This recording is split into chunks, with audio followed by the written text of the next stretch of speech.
Thien Ton, Hoang Din Hotel. A supercar arrived at Hoang Din Hotel, a super luxurious and expensive hotel. From inside the car, someone asked, "So Tran, do you remember what I told you?" The young man with bright brown hair, wearing a suit with a white shirt with no buttons, looked so worldly. This was So Tran, the third son-in-law of the Ton family. He put his hands behind his head and chuckled. "Remember what?" The girl driving the car in a very sexy pink outfit replied to him, "Sigh. Anyway, we've been husband and wife in name for 5 years. Remember tonight's birthday party, your situation will be very dangerous." The girl driving the car just now was Tong Nyan, the third miss of the Ton family. She added to him, "When the time comes, I'll give you some money. You must leave Thien Ton and hide well. Otherwise." Before she could finish her words, he interrupted her, "Hey, it seems like he's already asleep." Tong No Hai, the butler of the Ton family, opened the door for Tong Nyan. He told her, "Third miss, the master has been waiting for a long time." She gently got out of the car and said to the butler, "Leave him be. Let him sleep a little longer." She walked away in a very daring pink dress with a deep cleavage, revealing her long, white legs. The paparazzi couldn't stop taking photos of her. They even praised her. "Wow, third miss of the Ton family, Tong Nyan, is here. It's true that seeing is believing, she's so beautiful. But third miss is usually modest and yet she invites the elite from all walks of life to her birthday party. It's truly a grand affair like this. I feel like something big will definitely happen tonight." The paparazzi now focused on Tong Nyan's car. Seeing So Tran inside, everyone was wondering. Someone asked, "Who is the man in third miss's car?" Someone replied, "He's her husband, So Tran, the fool." "Ah, the fool? Didn't third miss get married 5 years ago?" Someone else replied, "Yes, I don't know why either." So Tran was sleeping at this moment. It seemed he couldn't hear everyone talking outside. Someone looked at him and still wondered, such a beautiful woman, and she married a fool for 5 years. It's really like a rose placed on a pile of manure. Just then, the jade pendant around his neck started to glow. A very impressive jade pendant, emerald green, illuminated his whole body. At this moment, the birthday celebration in the room was very lively. An older man said, "Haha, for the past 5 years, our Ton family has been precarious. But thankfully, that fool So Tran carries a strong fortune. It seems like he's been blessed." The person who was holding the glass of wine and talking was Tong Ta Yang, the master of the Ton family. At this time, a man with long hair, wearing a shirt with the yin-yang symbol, walked up and said, "Indeed, for the past 5 years, the Ton family has relied on this fortune to revive itself." This person was Zhang Yun Guo, the Taoist priest. Tong Nyan looked thoughtfully for a moment before speaking, "But after tonight, the fortune on So Tran will be gone. His fortune will run out, his relationship will dissolve." Her father chuckled and said back, "Haha, Nyan, for 5 years you've suffered. After that, you won't have to stay with that fool anymore." She seemed angry and said, "Father, do you really need to proclaim it like that? We can simply have So Tran dealt with directly." Her father continued, Nyan, father does this for your own good." He sat in his chair, folded his arms, chuckled, and said, "For 5 years, everyone knows the Ton family picked a foolish son-in-law. Tonight, you must end your relationship with So Tran in front of the entire city. Besides, you have to know that Yi Xiao Huang from the Huang Din Corporation has his eyes on you." He continued, "We want to cling to a big family, to be able to rank among the elite in Thien Ton. That's what it means to climb the tree and become a phoenix." Tong Nyan thought about the Huang Din Corporation's heir, Yi Xiao Huang, the young master of the Yi family. Just then, Yi Xiao Huang's car arrived outside the hotel. He got out of the car and people shouted, "Move out of the way. Move out of the way, the young master of Huang Din Corporation is here." He walked out with a very imposing appearance, wearing a fur coat. He looked like an emperor entering the palace. The girls looked at him and exclaimed, "Oh, this is Yi Xiao, the proud son of the Thien Ton business world. Wow, he's so handsome. No wonder he's the young master of a big family. I hope Tong Nyan's husband is Yi Xiao, not that fool." Yi Xiao turned to ask Manager Pang, who was in the car, "Who is that person?" Manager Pang replied, "Ah, that's the third son-in-law of the Ton family, the one who lives there." Yi Xiao Huang's face seemed to have a plan. "Oh, that's him. Quickly wake him up. I want to greet him." They both walked towards the car and called out to So Tran, Hey, wake up, fool." They pushed So Tran down onto the seat, bang, but he still didn't wake up. They both pushed him, very surprised. No, no, no. He won't wake up. He's sleeping like the dead. Someone else spoke up. Ha ha ha, Yi Xiao, that fool. He's sleeping like a dead pig. He won't wake up. So Tran was still deep in sleep. The jade pendant around his neck was filled with a green light surrounding his face. They couldn't wake So Tran up, so they decided to leave. The two men called out to him and laughed. Ha ha, forget it. Yi Xiao Huang also laughed. Ha ha, that's right. I wanted to talk to the fool. It's a bit of a loss of face. At this time, the jade pendant around his neck seemed to glow brighter than usual. Half of the jade pendant flew directly into Yi Xiao Huang's head. At that moment, So Tran woke up. Only half of the jade pendant remained on his neck. He said, "My name is So Tran." He opened the car door and stepped out, but his upper body remained inside the car. He said to Yi Xiao Huang, "Young master, do you have something for me?" Yi Xiao Huang heard this and immediately turned around. Manager Pang saw this and shouted. He dared to throw something at young master Yi. Yi Xiao Huang raised his hand to stop Manager Pang and said, "Ha ha, it's all right." He turned to So Tran and said, "I heard that since you moved in with the Tong family, you haven't even spoken a complete sentence. That sentence just now was a big improvement." Huh? Manager Pang laughed out loud. Ha ha ha, young master Yi, you're so funny. Another man beside him also burst into laughter. He doesn't even know how to talk. I want to know if he can even go to the toilet by himself. Yi Xiao Huang walked closer to So Tran and leaned down to say, "Out of pity for you being so pathetic, I'll tell you a few more things that you won't understand. Tonight, your identity as the son-in-law of the Tong family will expire, and that wife of yours, who's in name only, will soon become my woman." Yi Xiao Huang glared at So Tran. "Understand, fool?" But So Tran didn't respond to his words. He got angry and left. Manager Pang beside him said to him, "Ha ha ha, young master Yi, let's go. Forget about that fool." Yi Xiao Huang sighed and walked away.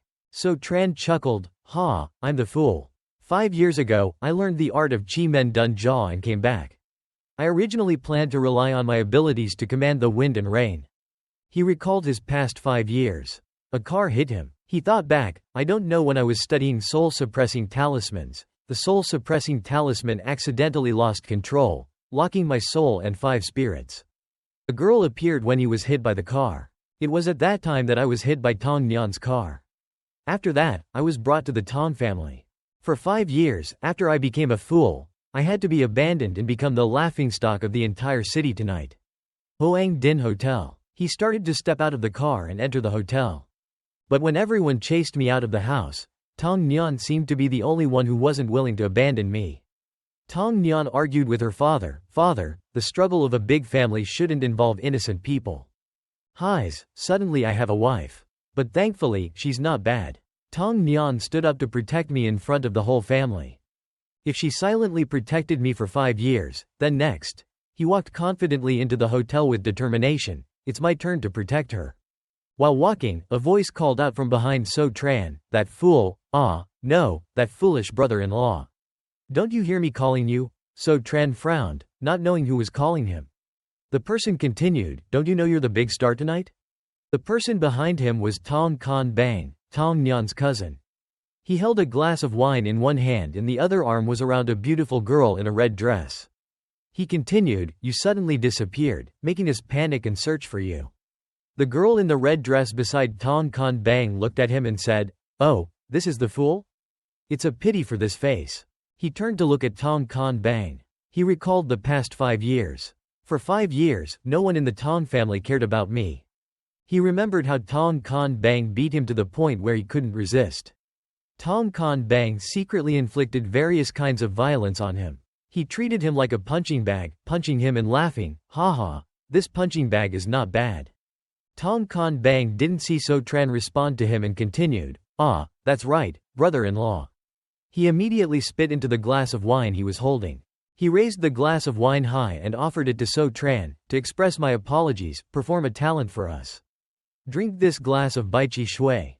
Drink it, and I won't beat you today." The guests nearby saw this and laughed. "Wow, there's a good show to watch." So Tran took the glass of wine and asked Tong Kan Bang, "Give me a drink." Tong Kan Bang pointed at his chest and said, "Nonsense. Why would I give you a drink?" The people standing nearby laughed loudly, "Ha ha ha. So Tran held the glass of wine and slowly raised it towards his mouth. The people around him laughed loudly. Ha ha ha, I'm going to laugh myself to death. Ha ha ha, the fool is truly a fool. Tong Kon Bang seemed proud to see So Tran holding the glass of wine. He thought, oh, I was so violent before. Why didn't I think of a clever way to tease him like this? The girl beside him also laughed at So Tran. The people around him laughed even louder. Ha ha ha, my stomach hurts from laughing. While everyone was laughing happily, So Tran used his hand to cover Tong Kon Bang's mouth. Highs, if you want to drink, why are you standing so high? How can you drink? Tong Kon Bang was truly surprised by So Tran's action. So Tran used his strength to squeeze Tong Kon Bang's mouth, forcing him to kneel down, and slowly poured the remaining wine into his mouth. He continued to pour all the wine into his mouth, in front of everyone's amazement. Tong Kon Bang couldn't resist and could only yell, ah. He poured all the wine into his mouth and then kicked him away. Now, are you comfortable drinking? Everyone had their mouths wide open and eyes wide in amazement. My God, Tong Kon Bang was joking. If he didn't drink, this fool would take it seriously. The fool's ability to understand is truly limited. Look at this foolish appearance. The people around him saw his actions and still thought he didn't understand Tong Kon Bang's meaning. After being kicked away, Tong Kon Bang bent over and tried to vomit out all the wine. Cough, cough, cough, cough. While vomiting, he cursed, damn it, So Tran. He stood up, reached behind him, and slowly pulled out a knife, approaching So Tran. You made me lose face in front of so many elites. He immediately held the knife and threw it at So Tran. His eyes looked very scary, as if he was determined to kill So Tran. You're seeking death. Before the knife could reach So Tran, an arm grabbed it and shouted, Tong Kon Bang, stop. The person holding Tong Kon Bang's hand was Tong No Hai. He said to Tong Kon Bang, what do you think you're doing in front of so many distinguished guests of Thien Ton? Do you want to damage our Tong family's image? His expression was still full of anger and indignation. Didn't the butler Tong humiliate me in front of everyone? I want revenge. Tong No Hai shouted, enough. Tong No Hai leaned close to Tong Kon Bang's ear and whispered, it's not good to attack in front of everyone. The master wants to see him. I'll find an opportunity later for you to beat him up. Tong Kon Bang heard this and stopped. HMPH, I was wrong. Then he slowly walked inside, not forgetting to nudge So Tran in the shoulder. Tong No Hai saw this and said, that's all right. Tong No Hai turned to So Tran and said, So Tran, the master wants to see you. Follow me. So Tran was surprised, oh. Tong Kon Bang was still very indignant. He still wanted to give So Tran a lesson. So Tran, you're being arrogant for a while. Wait for me. So Tran followed Tong No Hai to Tong Ta Yang's room. Tong No Hai opened the door for So Tran. You're here, go in. So Tran slowly stepped inside.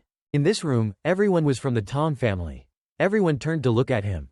Tong Ta Yang said, So Tran, sit down. So Tran saw this scene and thought, for 5 years, I could only stand by the side during family meetings. Today, I have this kind of treatment.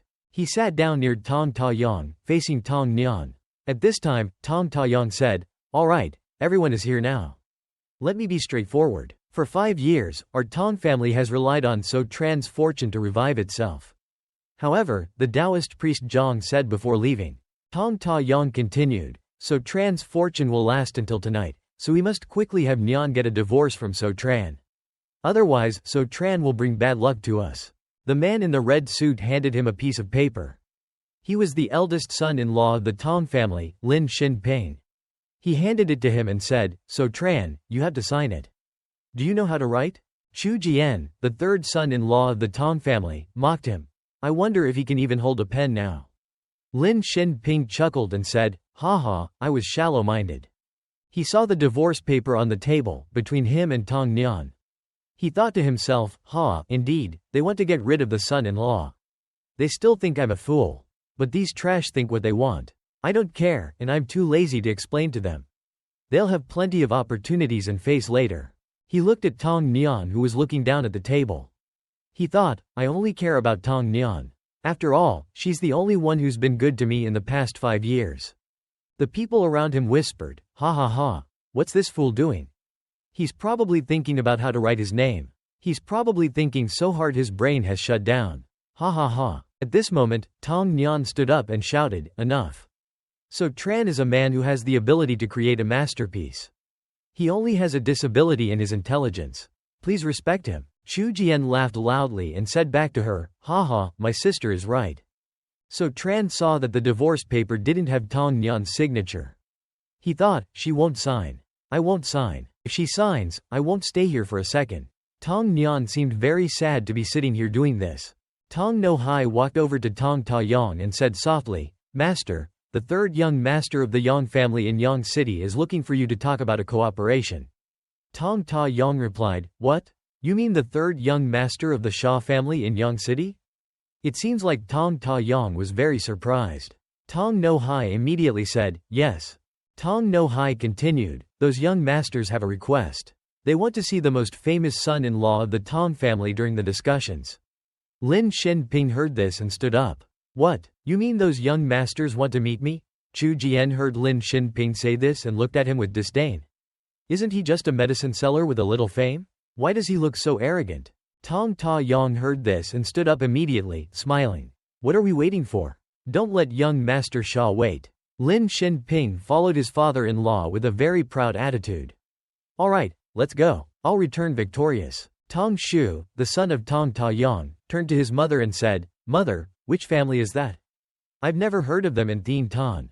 To Yu Nyan, the master of the Tong family and wife of Tong Ta Yang, replied, that's the Shah family in Yang City. They are a family with more power than the Yi Shao Huang family. She continued, this time, the Shah family is advancing into Thien Tan. Many people want to cooperate with the Shah family. But once you get the Shah family on your side, you might be able to climb the tree and become a phoenix. This is a once-in-100 years opportunity. She turned to Tong Nyan, Nyan, your eldest son-in-law has secured such excellent resources. The Yi family relied on you to secure it yourself. Tong Nyan seemed to be very thoughtful. So Tran sat on this side and thought, no wonder they're called the Tong family. They can sell their daughters and speak so naturally. Suddenly, a loud voice came from outside the door, and footsteps approached. It can't be that young Master Shah doesn't have a son-in-law who hits people in front of everyone. I saw it with my own eyes. Everyone turned towards the door. At this time, the door was flung open. Haha, didn't we find him? To Yu Nyan, Tong Shu, Tong Nyan, and Chu Jian. All had their mouths wide open and eyes wide in amazement, looking at the door. Tu Wei Nyan quickly stood up, pretending to be friendly, what's wrong? Shah Ha Shiu has arrived, everyone stand up. She gestured with her hand, signaling everyone to rise. She happily clapped her hands and laughed, haha, Shah Shiu wants to find our son-in-law, right? Chu Jian, standing behind her, bowed, greetings, Shah Shiu. I'm Chu Jian. So Tran was also puzzled, what's going on? Could it be that the son-in-law Shah Shiu wants his Chu Jian? He stepped forward, pushing Chu Jian aside. Everyone was stunned. He walked towards So Tran, haha, I saw you beat that guy in the lobby earlier. He extended his hand, wanting to shake So Tran's. My name is Ha Bak, I like you. Can I have a private chat with you tomorrow? I'm the third son of the Ha family from Yangcheng. Tong Ta Duong and Lam Tin Bin were both surprised. They couldn't believe Shah Shiu wanted to meet So Tran. So Tran put his hands behind his head, leaning back in his chair. He responded, sure, I don't have anything going on tomorrow. My name is So Tran. The two shook hands and made plans for the next day. So Tran said, let's talk tomorrow. Ha Bak agreed, alright, it's decided. Tong Ta Duong exclaimed in shock. What's going on? Tu Wei Nyan was also curious. The son-in-law Shah Shiu wants to meet is So Tran? Why would it be this idiot? So Tran and Ha Bak were happily shaking hands. The room was filled with curiosity about Ha Bak's actions. Lam Tin Bin said, what is this all about? Tong Ta Duong also said, what else could it be? So Tran crossed his legs, leaning back in his chair, ignoring everyone's comments. Tong Ta Duong continued. Shah Shiu saw him beating Tong Kan Bang in the lobby and found it interesting, so he wants to meet him. While Ha Bak looked forward to his meeting with So Tran tomorrow, Tong Ta Duong was worried. What if tomorrow So Tran, in his idiocy, offends Shah Shiu? Our 5 years of effort will be ruined. Why would that happen? Tong Ta Duong was clearly worried about the Tong family. He shouted at Tong Nyan, Nyan, sign it now. Tong Nyan was also angry, Dad, it seems you don't want to sign either. Her mother squeezed her daughter's shoulder, Nyan, just sign and the Tong family and So Tran will have no relation. Even if the Ha family gets angry, we'll be less involved. Tong Nyan looked exhausted from hearing these words. Her brothers continued, that's right, little sister. Even if not for the family, think of yourself. Sign it quickly, little sister. It's for your own good. Tong Nyan held the pen but was still hesitant to sign. She began to put the pen on the divorce paper. Satran, on the other side, thought, haha, Satran has dedicated 5 years to the family, now he's being abandoned, so be it. He watched Tong Nyan's every move. He thought, in the end, she still chooses the family. Tong Nyan pressed down hard on the pen, drawing a thick line on the divorce paper. She threw the pen down and shouted, 5 years, Satran has been helping our Tong family through thick and thin. Now that you've taken advantage of him, you want to kick him out? A person with a disability like him, how will he survive outside? She said what she had been thinking in front of everyone. Tu Wei Nyan glared at her daughter. Tong Ta Duong also shouted, Nyan Nyan, my child. Tong Nyan continued, I don't like that deep Xiu Huang, and I don't want to be a tool for your arranged marriage. Her mother looked directly into her eyes, angry. Her brothers were also confused by her actions. Tong Ta Duong slammed his hand on the table, rebellious girl. You must sign this divorce paper today, whether you like it or not. If not, before he could finish, the divorce paper was torn to shreds. Everyone turned to see who did it. It was So Tran. He had torn the divorce paper into 100 pieces, scattering them across the room. Don't you see that Tong Nyan isn't happy? Tong Ta Duong slammed his hand on the table again, shouting at him, you're so bold. He pointed his finger at Satran, yelling, Satran, how dare you tear the divorce paper? Lam Tin Bin stood there, angry too. How could he do that? Satran remained calm and replied, I know the Ha family's cooperation is important to you, but you saw earlier that Sha Xiu only wanted to cooperate with me. He stood facing Tong Ta Duong. I hope you respect Tong Nyan's opinion, or what will you say to Sha Xiu tomorrow? He still spoke calmly, it won't be easy to explain. He told Tong Ta Duong, if something happens, I'll take full responsibility. The Tong family won't be involved. Tong Ta Duong, after hearing this, shouted, you're threatening me? He thought, how can this idiot speak so clearly? Satran's actions today made him think twice. Lam Tin Bin also shouted, Satran, who do you think you are? If you cause trouble tomorrow, who will take responsibility? A voice came from somewhere, I'll vouch for him. Tong Ta Duong, Lam Tin Bin, and Chu Jian all turned in shock to see who it was. It was Deep Xiu Huang, who had just entered. Don't worry, everyone. If Satran causes any trouble in front of Sha Xiu tomorrow, I'll vouch for the Tong family not being involved. 5 minutes later, Tong Ta Duong, Tong No Hai, Lam Tin Bin, and Chu Jian were still discussing this. Lam Tin Bin said, are you really letting Satran go meet Sha Xiu? Tong Ta Duong replied, what else can we do? Lam Tin Bin was still hesitant, but Tong Ta Duong responded, this is Deep Xiu's idea. He said, actually, I've been wanting to cooperate with the Ha family. Sha Xiu looking for Satran was just a joke after he got drunk. Deep Xiu Huang said, I see Tong Shaoxi is still hesitant. Why don't we do things her way? Give So Tran a day to compete fairly with me. Let's see who can secure the Ha family's cooperation. Tong Ta Duong continued, I want to make Satran lose willingly, so he'll be convinced and Nyan Nyan might see Deep Xiu's strength. Maybe she'll change her mind. But just in case, Tong Ta Duong leaned over and whispered to Tong No Hai, arrange for someone to take So Tran home later. I want. Tong No Hai immediately responded, understood. Tong Nyan could sense that So Tran was trying to protect her. So Tran, thank you for saving me earlier. She thought, So Tran, you're so kind. Why would he take the blame for me? So Tran replied calmly, I suppose so. At this moment, Tong No Hai stepped forward and said to Tong Nyan, Miss, time is running out. I'll take you home. Satran sounded suspicious of Tong No Hai's words. Then, he said to Satran, you go rest for now. Satran replied, Manager Tong, I'll trouble you then. Manager Tong responded, yes. In the women's restroom, there was talk about Satran beating someone.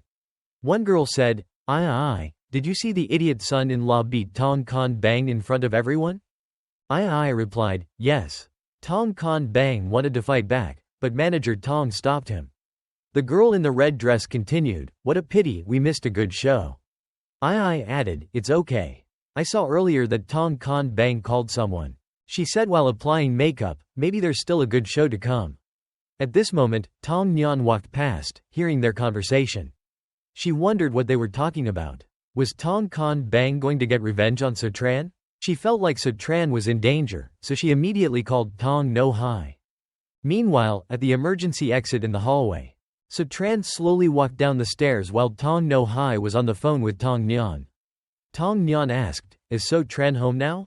Is Tong Kan Bang not there?" Tong No Hai replied, "Allo, miss, we're about to go to the parking lot." "Who's asking about Tong Kan Bang?" Sutran, from behind, called out, "Hey, Manager Tong."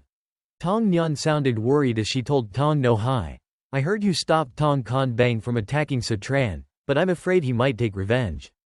Tong No Hai replied, "Haha, don't worry, miss. Sutran is fine with me around. I'll make sure he gets home safely." As they walked towards the parking lot, standing in front of them was a man in a suit, holding a club. He said, "So, the brother-in-law is here?" Tong Nyan seemed relieved. "Okay, Manager Tong, you focus on driving." He replied, "Yes, miss."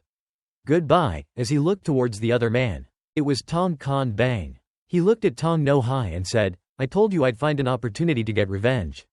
Tong Kan Bang, with two thugs behind him, confidently leaned on his club. "Understood, Manager Tong. I owe you one. You can go rest outside for now." Tong No Hai slowly stepped forward and closed the door behind him. Tong No Hai recalled Tong Ta Duang's words, "Just in case, I want to make sure Sutran doesn't meet Sha Xiu tomorrow." He thought, "Humph, with the master's orders, I can borrow a knife to kill someone and gain favor. It's a good deal." Inside, Tong Kan Bang swung his club repeatedly against his left hand. "You made me drink my own words in front of everyone earlier. Now," he lifted the club high, "I'll let you know what it means to be drenched in blood." He swung the club with all his might. "I'll make you pay." Sutran watched the club coming at him, his eyes showing concern. Bang, crash. A loud sound of fighting came from inside, sounding dangerous. Outside, Tong No Hai listened calmly. Two girls passing by also heard the noise. Tong No Hai leaned in and said, "Hey, remember to break his legs, not his face." After finishing, he thought, maybe the master will need him to appear later. He said, "Why isn't anyone answering?" He opened the door and was surprised by what he saw. It was Tong Kan Bang and his thug lying on the floor. Tong No Hai was shocked and thought, what the? After subduing Tong Kan Bang, Sutran had gone somewhere. Haze. I didn't expect that after coming down from the mountain, I would have to use my Ju Zan Men skills on these low-level thugs. It's embarrassing. He slowly cracked his neck and stretched, to deal with these useless thugs. A voice came from somewhere, "Ha ha ha, Manager Bang, the good show hasn't even started yet." It turned out to be Manager Bang and some thugs. A man with a six-pack stood in the middle and said, "Deep Dage said there was a good show tonight, so I brought everyone here." Manager Bang next to him replied, "That's right. I heard that the Tong family wants to abandon their idiot son-in-law and put Tong San Shaoxi in Deep Dage's bed tonight." A bald man laughed. "The son-in-law is an idiot, so maybe Tong San Shaoxi is still a virgin, right?" The man in the middle was actually Wang Dong, the son of the Wang group. Wang Dong said, "Ha ha, then we'll trouble Deep Dage to work hard tonight. Put your full strength into it." Everyone was surprised to see these people. Who were they? Sutran frowned when he saw them. Sutran stood in the middle and said, "Hey, what are you guys barking about?" Everyone was startled by his words. Sutran said coldly, "Apologize to my wife." The bald man saw this and was about to step forward. "Who are you? Do you know who this is?" Wang Dong put his hand on his shoulder. "Hold on, I remember him." Wang Dong laughed and pointed at Sutran. "Brothers, you're right. It's Dialong. It's that idiot." He stepped closer to Sutran and pointed at his chest. "Ya, Dialong. Do you know that you're about to be green tonight? Your wife, Tong Nyan, is about to be taken by Deep Dage tonight." Before he could finish, he received a full punch from Sutran. Blood splattered. He landed another punch, knocking him to the ground. He said loudly, "I said, apologize to my wife." Everyone present was terrified. Manager Bang saw this and yelled, "This idiot can knock Dong down?" Wang Dong managed to stand up. "You dare hit me, you idiot?" He covered his mouth to stop the bleeding, but he still acted tough. "You are." His face was covered in blood. He was furious. "Are you looking to die?" He yelled, "You want to die, don't you?" His eyes were full of resentment. Director Bang tore his hair out. "It's over. That idiot dared to hit the boss of the Vin Corporation, Vin Dong. The Vin Corporation is one of the most difficult gangs to touch, and Vin Dong even opened a boxing room. Vin Dong used all his strength to approach. Everyone who saw it said, "I'm afraid tonight So Tran will." All the people following Vin Dong in the back cheered him on. "Boss, hurry up and show your martial arts. Beat him to a cripple. Boss, kill him." Vin Dong's fist was getting closer and closer to So Tran. So Tran stood there calmly. Before the fist could touch So Tran's face, he kicked him in the groin with a clear and painful kick. Everyone present was stunned and couldn't believe So Tran did this. The sound of Vin Dong falling was loud. Director Bang also couldn't believe his eyes. What the? Bang! Vin Dong fell face first in front of So Tran. Blood flowed from his mouth continuously, but he still couldn't forget to swear, "Damn you. Are you all idiots?" He turned to his soldiers and ordered, "Charge at him." So Tran remained calm. All of Vin Dong's men rushed forward with clubs in their hands. Vin Dong commanded, "Kill him for me." In the passageway to the basement at this time, Tong No Hai was still calling out, "Tong Kon Bang. Tong Kon Bang." He helped Tong Kon Bang to sit up and tried to wake him. "What happened? Who beat you up?" The soldiers who followed Tong Kon Bang were still unconscious. At this moment, Tong Kon Bang woke up, rubbing his head, cough. It was So Tran. Tong No Hai was startled. "What? You were beaten up by him? Where is So Tran?" Tong Kon Bang, whose face was covered with wounds, replied, "I don't know. I just remember that we were clearly fighting So Tran just now." In the hall at this moment, Vin Dong's men were approaching So Tran, shouting loudly, "Kill him." But it seems that So Tran used some kind of magic. He snapped his fingers and said, "Universe. Reverse spell." Suddenly, Vin Dong's men changed direction and started punching Vin Dong. In the basement at this moment, Tong Kon Bang continued, making us fight each other naturally. Tong No Hai heard a very loud noise coming from above. What's that noise? It turned out that Vin Dong's men were using the punches intended for So Tran, but they ended up hitting Vin Dong instead. He sprawled on the ground, cough, you useless bastards. Why are you hitting me? I'm the one who should kill you." His whole body was trembling. Everyone was surprised as to why they were hitting Vin Dong. "What's going on?" "We clearly." Before Vin Dong could get to his feet, So Tran stomped on his back. Bop. He could only cry out, "Ah." So Tran commanded everyone present, "All of you, don't come over here. Otherwise, I don't know how many bones you'll break." Everyone present was terrified and dared not approach. Vin Dong was still threatening, cough, "I'm the boss of the Vin family. You dare do this to me?" Before he could finish, So Tran forcefully kicked him down. "Haha, I don't care if you're the boss of the Vin family or the boss of the Cat family. All I know is you have to apologize to my wife right now, otherwise." He could only cry out, "Ah." Vin Dong was very resentful. He thought, "Why? It's clearly my territory, and everyone around is my man. How come I got beaten to the ground by that idiot?"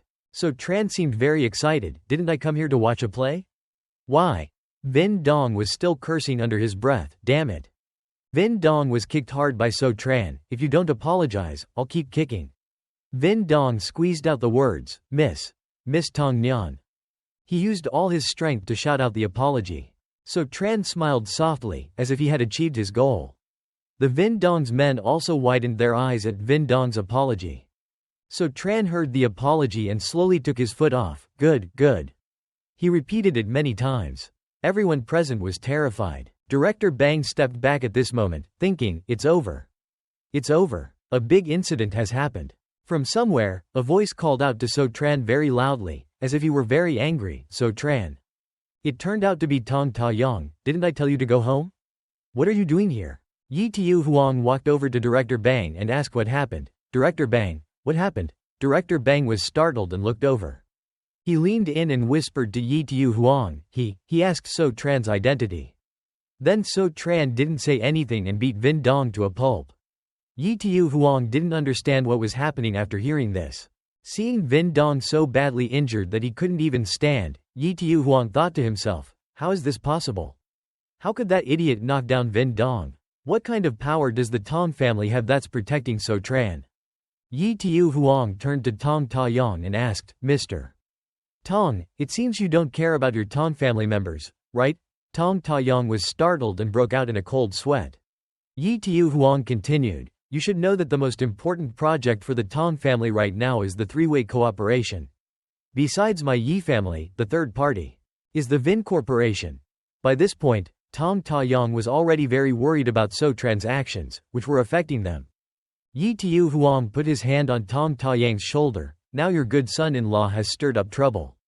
I'm afraid the Vin Corporation won't have the heart to cooperate anymore. Tong Ta-yong thought to himself, as Zhang Daocheng said, So Tran's luck has run out. He looked at So Tran and started to think, he started causing trouble for our Tong family. Tong Ta-yong quickly bowed and apologized to Vin Dong. Mr. Vin, I represent the Tong family. I apologize. Whatever compensation you want, just say it. The Tong family will definitely apologize sincerely. Vin Dong, whose face was full of wounds, turned around. HMPH. I can't bear the sincerity of the Tong family. It seemed that this business deal was over. He walked past So Tran. Even though he had to be supported by two people, he was still very arrogant. So Tran, I don't care who's protecting you. But if you can make it home tonight in one piece, then my name will be spelled backwards. He yelled at So Tran's face, shocking Tong Ta-yong. In the back, Tong Nyan seemed to have heard everything. She thought, why did So Tran beat Vin Dong? Wasn't he supposed to have gone back? Why did he cause trouble? Yi Tiu Huang's eyes were still focused, thinking, haha, starting from now, I don't even need to make a move. People in Thien Tan City will want to take So Tran's life all the time. He stepped towards Vin Dong and stretched out his hand as if to hug him. All right, Vin Dong, after all, our three families have a cooperative relationship. There's no need to get so angry over a small matter. Vin Dong, whose face was full of wounds, said, big or small, but I. Yi Tiu Huang turned to Tong Ta-yong. Mr. Tong, the birthday party has become so chaotic. Why don't we leave first? As for who should leave with us, I think you know. Tong Ta-yong seemed embarrassed. Okay, Mr. Yi, I understand. He gestured with his hand. Everyone's all right now, let's go. But the car is full. So Tran, you can take a taxi back yourself. Hearing this, Tong Nyan turned around with a look of confusion. She said to Tong Ta-yong, Dad, now you're telling So Tran to go back by himself, isn't that like taking his life? Tong Ta-yong pretended to reassure his daughter. Nyan, what are you talking about? Dad is just telling him to go back to his aunt's house. Why would it take his life? Dad already gave him another day to be a member of the Tong family. Tong Nyan was still very worried. Tong Ta-yong continued, if So Tran can return home safely during this time, Dad will personally greet him and clear his name. Lin Xin-ping, who was standing next to him, added, that's right. It's also thanks to Mr. Yi's mercy. Otherwise, So Tran wouldn't have this chance. This way, if So Tran can return home, brother also will personally pour tea for him. Vin Dong, who was also there, heard this and clapped his hands. Bop bop, good. Haha, I didn't expect the Tong family to be so sincere. I was petty earlier. I agree to continue our three-way cooperation. Yi Tiu Huang agreed. Okay, very good. Tomorrow, I will go to the Tong family to pick up Miss Tong Nyan and go to the Shaw family to discuss the cooperation. When we are successful, I will also let Miss Tong take charge of a part of the cooperation. Tong Ta-yong was delighted. Haha, that's great. Thank you, Mr. Yi, thank you. Everyone gradually began to leave. Lin Xin-ping waved goodbye to So Tran. So Tran, we're leaving first. I think this is probably the last time we meet. He walked away and raised his hand high. Mr. Yi's mercy is your last bit of luck. Haha, if you're short of money, send me a dream, I'll burn some for you. Tong Nyan stayed there and didn't follow the others. She laughed. Haha, haha. Then she took So Tran's hand and pulled him away. So Tran, let's go. So Tran still didn't understand what was going on. Everyone else looked back. She spoke loudly, as long as we haven't signed the paper, you and So Tran are still husband and wife. I won't run away when I see someone in trouble like that. So Tran was truly surprised to hear these words. Tong Ta-yong heard this and became angry. What are you saying, Nyan? Nyan? Yi Tiu Huang immediately stopped him. It's all right. He looked at So Tran and Tong Nyan. His eyes seemed dangerous. I like to see the struggle of my prey before they fall into my hands. Tong Nyan's car was driving on the road. She said to her brother, Xiao Tu, why did you come here? Xiao Tu was driving and said, Sister, we don't want to go anywhere either. Dad told me to protect you. You know So Tran's current situation. She looked down and said, that's right. So Tran angered Vin Dong. So Tran was still looking out the window. She continued, I guess the power of the East is chasing So Tran all over the city. Tong Tu said to So Tran, why did you hit Mr. Vin? So Tran calmly replied, he was swearing at me. Tong Tu was shocked, damn it. I've been cursing at you for 5 years. Why didn't you hit me? So Tran replied, I'd be surprised if I could beat you. You're good. Xiao Tu continued. Xiao Tu let go of the steering wheel and cracked his knuckles. Out there in the world, it's all about power. No power, no matter how strong you are, is useless. You're just a coward. Tong Nian looked at So Tran. That's right, So Tran. I'll take you out of Thien Ton City soon. In the car, they didn't know that people were chasing them. Tong Tu continued to tell So Tran, from now on, you have to be an honest person, understand? The 3 people in the car didn't know they were being chased. Suddenly, there was a loud crash from behind the car. Tong Tu and Tong Nian in the car were scared because they were hit. The cars behind them shouted, here they are. Here they are. So Tran remained calm. Tong Nian commanded Tong Tu, Xiao Tu, quickly get us out of the city. So Tran heard this and stopped her. No, Tong Tu. Let me get out of the car. He continued, as long as I'm in the car, they'll threaten the 2 of you. Only when I get out of the car, even if they're there, will the 2 of you be safe. Tong Nian immediately grabbed his arm and stopped him. No. Are you crazy? If you get out of the car, they'll kill you. Tong Nian's strength couldn't stop So Tran. He pushed her back and opened the door. The 3 of them quickly stopped the car. So Tran opened the door and stepped out. He said to Tong Tu, your driving skills are great. Protect your sister well. Also, remember to ask them to compensate you for the car. He walked away, leaving everyone to shout in the car. Tran, what are you doing? Come back here. Tong Tu opened the door. The cars were coming one after another. They had chased him here. Several people in the car rushed out. Damn it. That idiot ran away and left his wife behind. Several gangsters holding clubs ran towards So Tran as fast as they could. Hurry up. Catch that guy who sells women's underwear. Catch him. Vin Dong, though his face was covered with bandages, was still very imposing. I had to kill that bastard myself. Chase after him and catch him. Chop him to pieces. Chop him to pieces. In the car, Tong Nian was very worried about So Tran. Everyone is chasing after So Tran. She commanded Tong Tu, Xiao Tu, let me out. I want to negotiate with Yi Tiu Huang. Tong Tu firmly refused. No, sister. We came here to protect you. You don't need the Vin Corporation's people. They won't dare to hurt you. She came up with a plan. Now quickly go save So Tran. I'll go negotiate with Yi Tiu Huang. Maybe we can still make it in time. Otherwise, if anything happens to So Tran, I won't recognize you as my brother anymore. Tong Tu seemed helpless when he heard this. He agreed with his sister. Okay.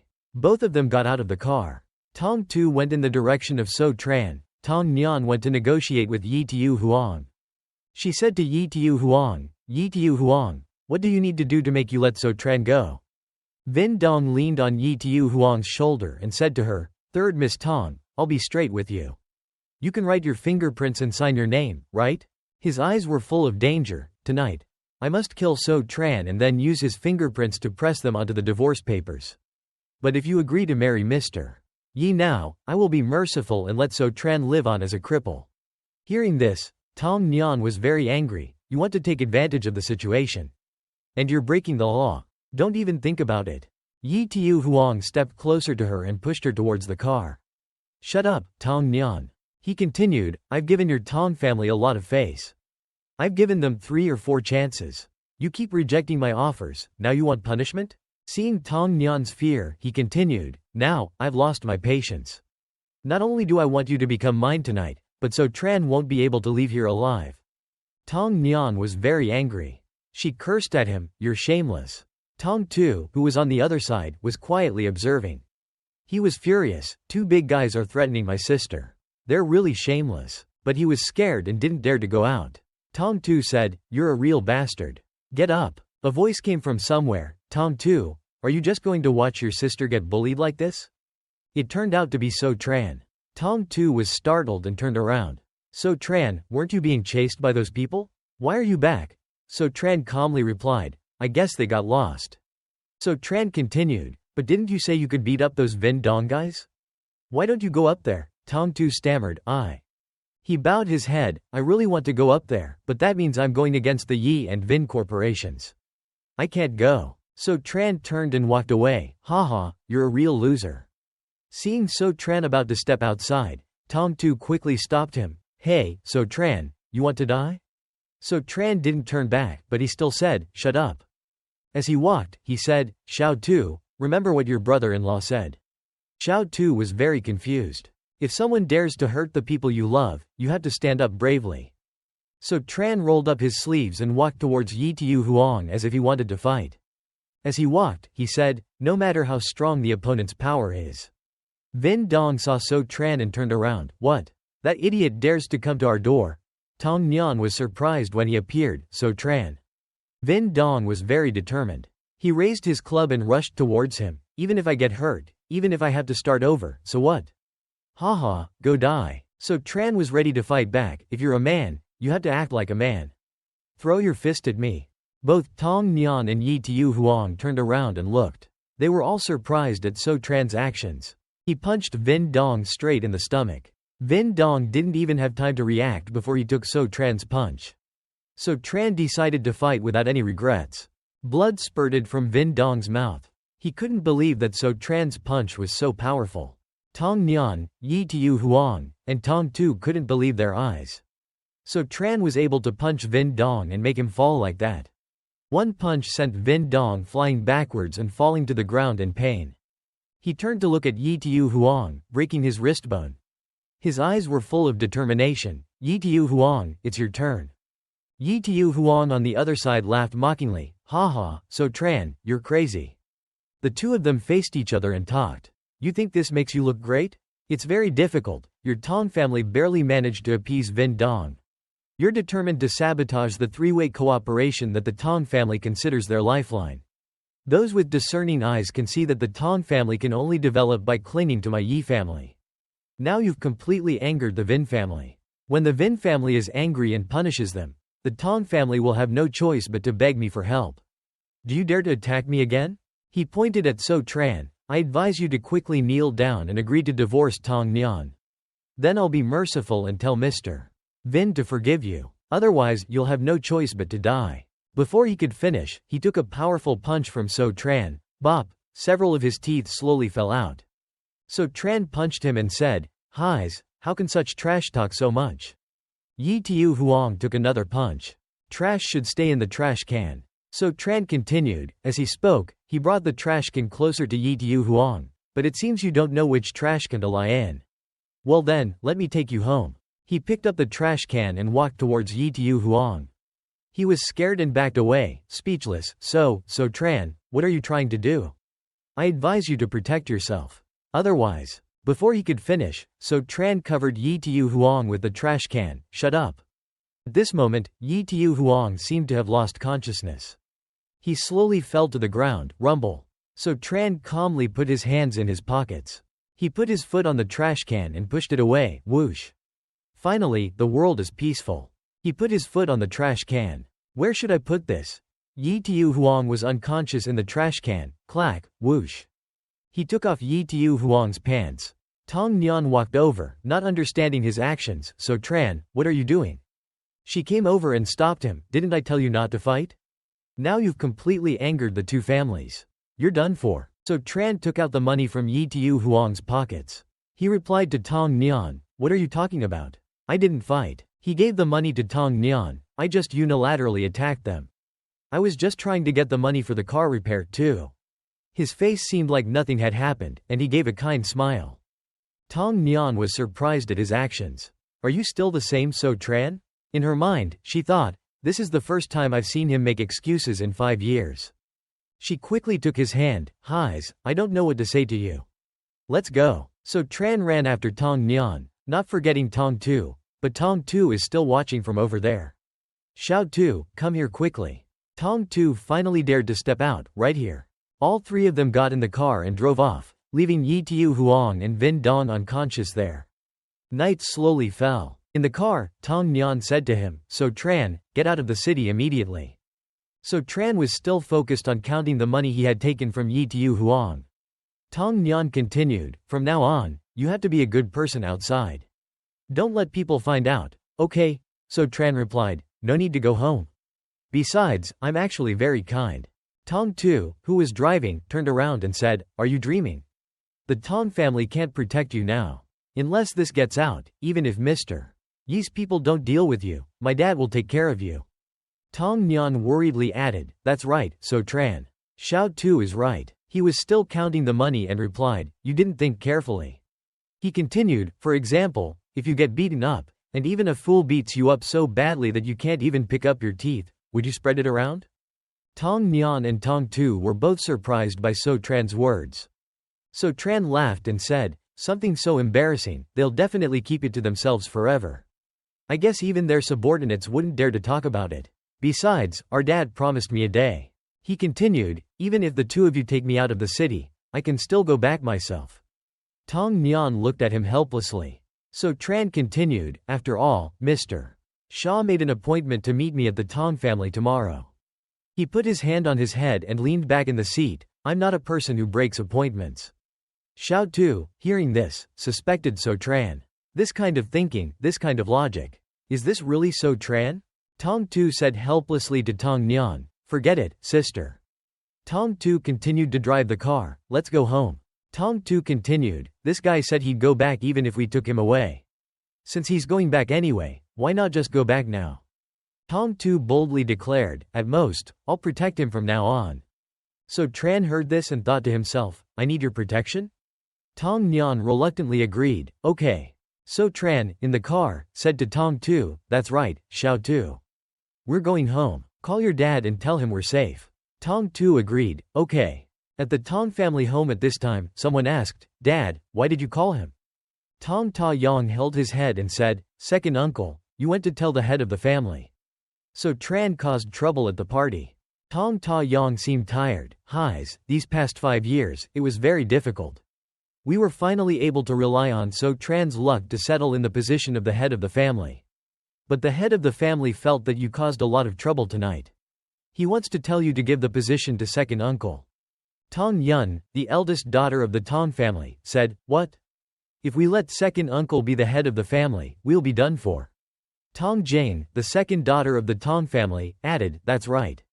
Second uncle's business is doing well now. If he gets this, we'll be suppressed. Lin Shinping tore his hair out in frustration, oh my god, if that happens, I'll definitely be the most miserable one who gets suppressed. That bastard, So Tran. Tong Ta Yang shouted, alright, don't get angry. Fortunately, Mr. Yi helped us and told us to get rid of So Tran to appease Mr.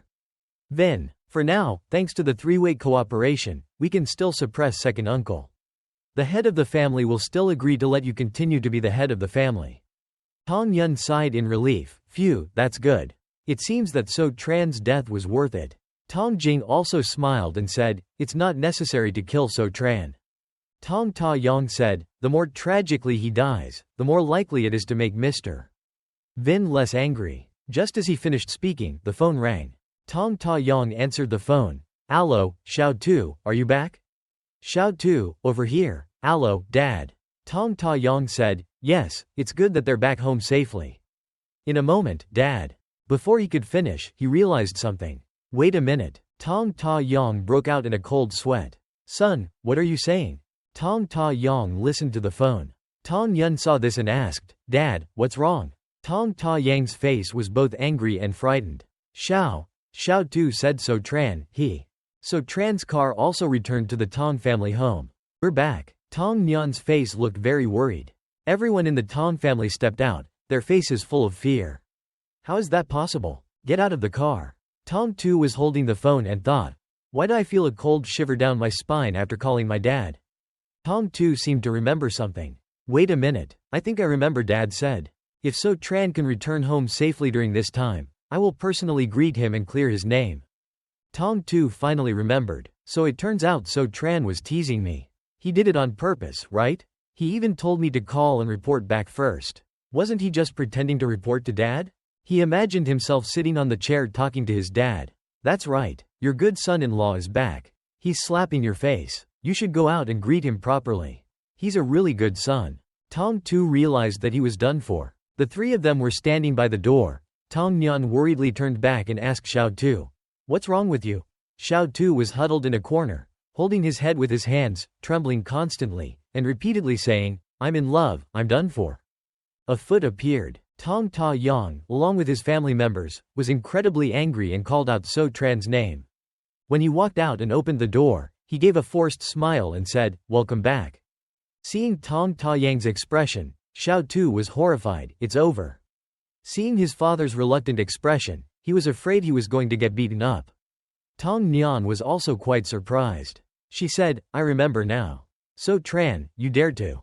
So Tran gave a sincere smile and asked back, "Huh? What?" He pretended to be innocent and asked the two of them, "Why are you looking at me like that?" Xiao Tu was so scared that he turned into a lump of something. Tong Nian couldn't speak and secretly thought, "He's definitely doing it on purpose. He's definitely doing it on purpose." So Tran turned to Lin Shinping, making him jump. "Oh, brother, you're here? Did you prepare the tea for me?" So Tran's words were like a bolt from the blue, making Tong Nian and Xiao Tu horrified. "So Tran, are you trying to go to heaven? Telling your father-in-law to welcome him back is one thing, but you're also asking your elder brother to pour tea?" Xiao Tu remembered that his elder brother had said he would personally pour tea if So Tran returned. But usually, his elder brother looked down on So Tran. How could he? But in reality, he was pouring tea, a cup of hot tea being poured. Brother-in-law. Not only that, he held the tea with both hands and brought it in front of So Tran, reluctantly saying, "Please, please, have some tea." So Tran happily took it. "Wow, thank you, brother." Seeing this action, Xiao Tu and Tong Nian's faces turned pale and they cried out, "Oh my god, he really poured it. Is there no law in this world? This is too crazy." Lin Shinping gritted his teeth in anger and cursed in his heart, "Damn it. Dad personally went out to welcome So Tran. How could I not pour tea?" So Tran, on the other hand, was enjoying the tea and praising his elder brother, "You're so good."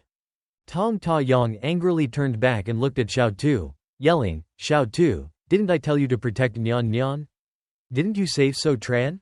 Hearing this, both Zhou Jian and Lin Shinping turned back and criticized Xiao Tu. "That's right, Xiao Tu. Why did you save him? You haven't seen enough of So Tran causing trouble for our family?" Xiao Tu didn't dare to argue, thinking, "It's over. Finally, it's time for me to be settled." Seeing her younger brother in danger, Tong Nian quickly defended him. "I know it's hard to believe that So Tran is back, but it really has nothing to do with Xiao Tu." Xiao Tu also added, "That's right, I was just protecting my sister." So Tran himself cut off the tails of the Vindju restaurant's people and then came back with us. Tong Ta Yang found this unreasonable and angrily slammed his hand on the table, yelling, "Nonsense. You think I'll believe that nonsense? The entire city's Vindju restaurants are working together and they can't catch an idiot? I see you want to be punished. Bring the whip here." Xiao Tu breathed a sigh of relief. Fortunately, Dad really doesn't know about Yi Tiu Huang being beaten up. Otherwise, it wouldn't just be a simple punishment. The whip was brought out, making So Tran, who was eating snacks and drinking tea, also surprised. Tong Ta Yang picked up the whip and called out Xiao Thu's name loudly. He swung the whip hard and admonished, "You must remember tonight." Suddenly, So Tran stepped forward and stopped him. "Wait a minute. You say a tiger doesn't eat its young. Xiao Tu is still young, how could you bear to beat him to death?" Tu Yu Han, hearing this, angrily said back to So Tran, "This is just a normal family punishment, it won't kill anyone." Tong Ta Yang also gritted his teeth and asked back, "Beat him to death?" Lin Shinping laughed mockingly, "Haha, very good, very good. I haven't seen anyone dare to interrupt family discipline in so many years." Zhou Jian also added, "This is clearly rebellious. So Tran obviously wants to die." Seeing the tense situation, Tong Nian stepped forward and said to So Tran, "Hurry up and step back." Xiao Tu also said, "Get back, don't make things embarrassing anymore. It's just a whipping." Tong Ta Yang angrily yelled, "HMPH, he's rebelled." He swung the whip hard, intending to hit So Tran. "I see So Tran has really rebelled. Nian Nian, don't protect him. You're bold enough to interfere with family discipline. I see you want to be punished, too." Nian Nian saw that her father was incredibly angry and had no intention of stopping, so she used her body to protect So Tran. Suddenly, the whip was knocked away with force, falling to the ground, dropping sharp needles. Tong Ta Yang was astonished. So Tran said, "Look, if you didn't want to beat Xiao Tu to death, why are there so many needles on the whip?" Hearing So Tran's words, everyone turned their attention to the sharp needles scattered around the whip. Xiao Tu was horrified. He sat down on the ground and then questioned Tong Ta Yang, "Dad, why are there so many needles on the whip?" Didn't you want to really beat me to death? He was also astonished and cursed, damn it. How did this happen? Tu Yu Han, worried about her son, also came closer and asked, why are there so many needles on this whip? Did someone want to hurt Xiao Tu? Tong Ta Yong angrily turned and asked Tong No Hai, you were watching this whip, weren't you? He was scared and replied, head of the family, I don't know. This whip has always been kept in your study. I just went to get it. Tong Ta Yong glared, clenched his fist, and asked, you mean the culprit is me? A single, I don't know, could have almost harmed my son. You're going to be punished. Hearing this, Tong No Hai was terrified and turned pale. Lin Shinping spoke, Father, I think So Tran is suspicious. He pointed at So Tran and asked, why can't anyone else see the needles, but an idiot like him can? It's very possible that he hid the needles on the whip, you know? Hearing these groundless accusations about So Tran laughed, haha, are you all blind? Not only did I see the needles on the whip, but I also saw poison on it. Tong Ta Yong was astonished and asked back, what? Poison? Lin Shinping mocked him, HMPH, I think you've lost your mind. Could someone really dare to kill Xiao Tu in front of us? Tu Yu Han and her daughter, Tong Jing, also refuted So Tran's words. Our Xiao Tu doesn't have many enemies outside like you do. That's right. Tong Ta Yong yelled, enough. It's better to believe that there is something than nothing. Then he handed the whip to Tong No Hai and said, take this whip to Dao Chang Qing Feng and see what he says. Dao Chang Qing Feng is a disciple of Dao Chang Zhang. He should know if there's poison on the needles. He immediately took the whip and replied, yes. After a while, he hurriedly returned. Dad, Dao Chang Qing Feng looked at it. He said that there is indeed poison on the needles, and it's very potent. Tong Ta Yong was astonished when he heard this and asked back, what? Then his face turned pale and he slumped back in his chair, stunned. So it wasn't someone trying to hurt Xiao Tu. They wanted to use my hands to kill him. Who could be so cruel? Lin Shinping, seeing this, also asked, Dad, So Tran saw the needles, that's fine. But how could he see the poison? Tu Yu Han also chimed in, that's right. I think there's a 90% chance he's involved. Zhou Jian also yelled, I think he's the one who poisoned Xiao Tu. Dad, quickly arrest So Tran and torture him. We'll definitely find out the truth. Hearing these groundless accusations against So Tran, Tong Nian was shaking with anger, you guys. So Tran remained calm, holding his teacup, and said nothing. At this moment, Tong Ta Yong yelled, enough. This has nothing to do with So Tran. This made everyone incredibly surprised. He sighed and said, if So Tran hadn't pointed it out, Xiao Tu would be dead. You guys really don't know a good person when you see one. Then he turned and left, saying, dismissed. Despite everyone's dissatisfaction, So Tran stood up and stretched, saying, thank you, Dad. Tong Jing said to Lin Shinping, let's go. Go. He was still angry and said back, that idiot was lucky. At this time, Tong Tu looked at So Tran and called him, brother-in-law. He immediately knelt down and said, thank you, which made everyone present astonished. Tong Tu was moved to tears. I don't know how you did it, but thank you for saving my life. For the past 5 years, I've been disrespectful to you. I want to apologize to you. Lin Shinping held his head, couldn't believe his eyes, and thought, what? Tong Tu is. So Tran happily helped Tong Tu up and said, it's nothing. We're all family. That night, Tong Ta Yong sat down and talked to Tong Tu. Xiao Tu, you're not angry with Dad tonight, are you? Tong Tu happily replied, it's nothing, Dad. I know for sure that someone else wanted to hurt me. Tong Ta Yong sighed, Haze, Dad was also at fault. But there's something I want to ask you. Tell Dad honestly, how did So Tran return? It's impossible for him to return so easily with the Vin Dong's power. You must tell Dad the truth. Hearing this, Tong Tu was a bit hesitant and asked back, Dad, this story is pretty exciting. I had to ask you first.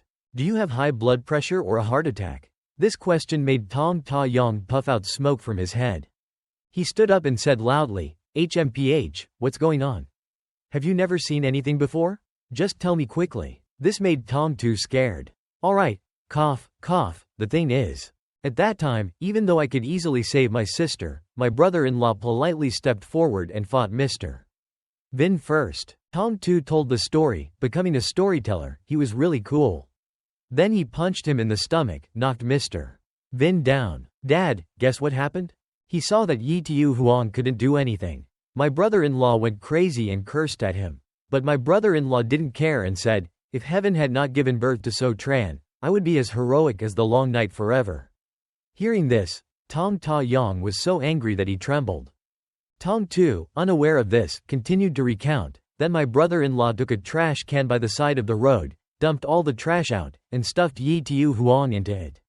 He was angry and crushed the teacup in his hand to pieces. Yi Tiu Huang fainted on the spot. Damn it, so cool. Tong Ta Yang's eyes widened, his mouth hung open, and he shouted, ah. He even beat up Yi Tiu Huang. Tong Ta Yang, at that time, was not only scared enough to get high blood pressure and a heart attack, but he even had a pulmonary embolism. Tong Nyan's mother, startled, asked her daughter, what? Nyan, your dad said you beat up Mr. Yi? She wiped her tears and lamented, oh my god, you made a big mistake. You've offended the Yi family. Wait until they cancel the three-way cooperation. Your father will have to give up his position. Tong Nyan felt guilty, lowered her head and said nothing. She angrily turned around and said, Mom will prepare a new divorce agreement tonight.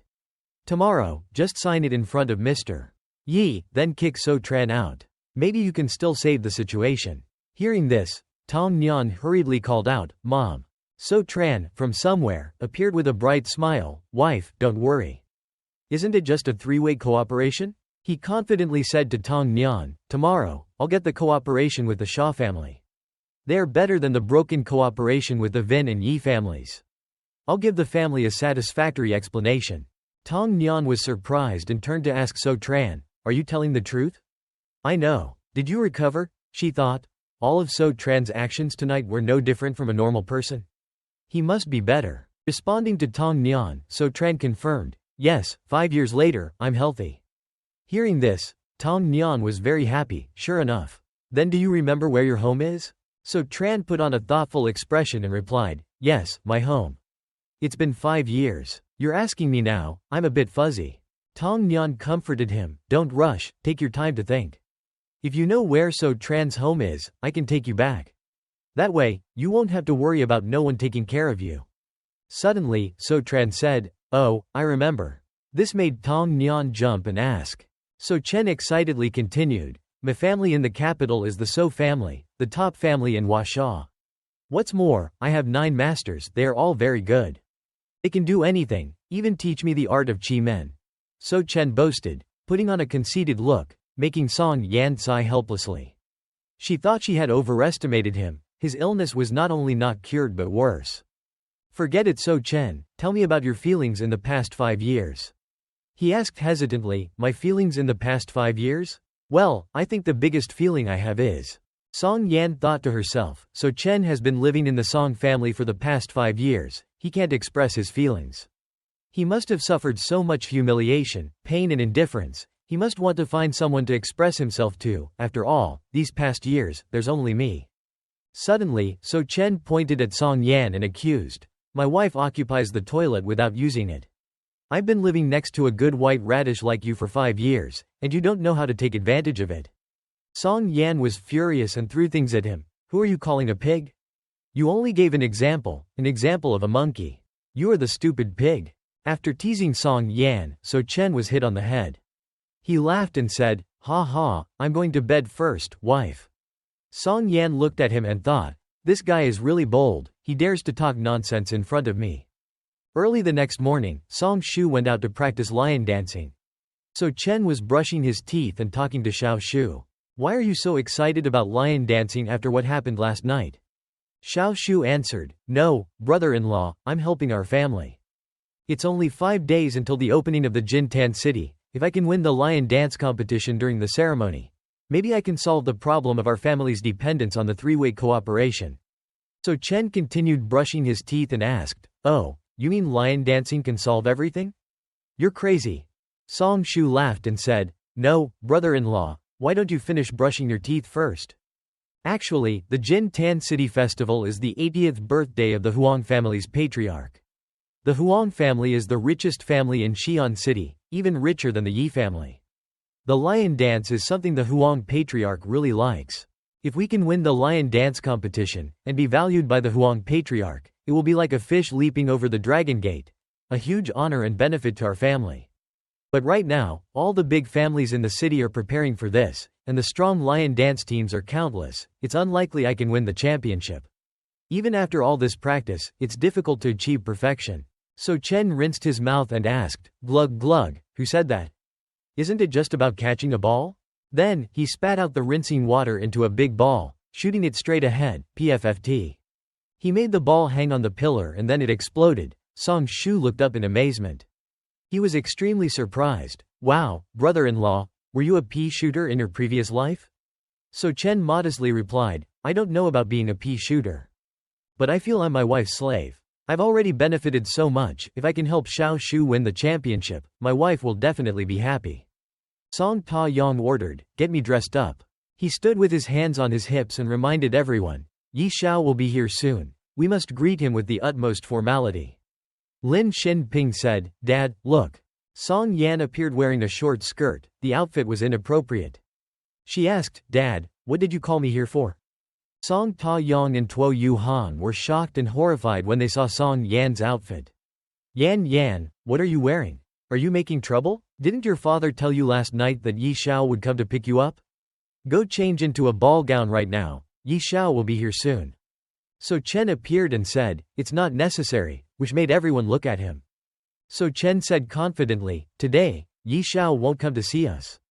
Only Xiao Xia will come to find us." Song Ta Yang angrily yelled at So Chen, "What nonsense? You're wearing this? Are you crazy? Waiting for Yi Xiao to come see you like this? Are you deliberately trying to make Yi Xiao angry to death?" Tuo Yu Han stood behind him and put her hand on her head helplessly. "Oh, I'm about to have a stroke."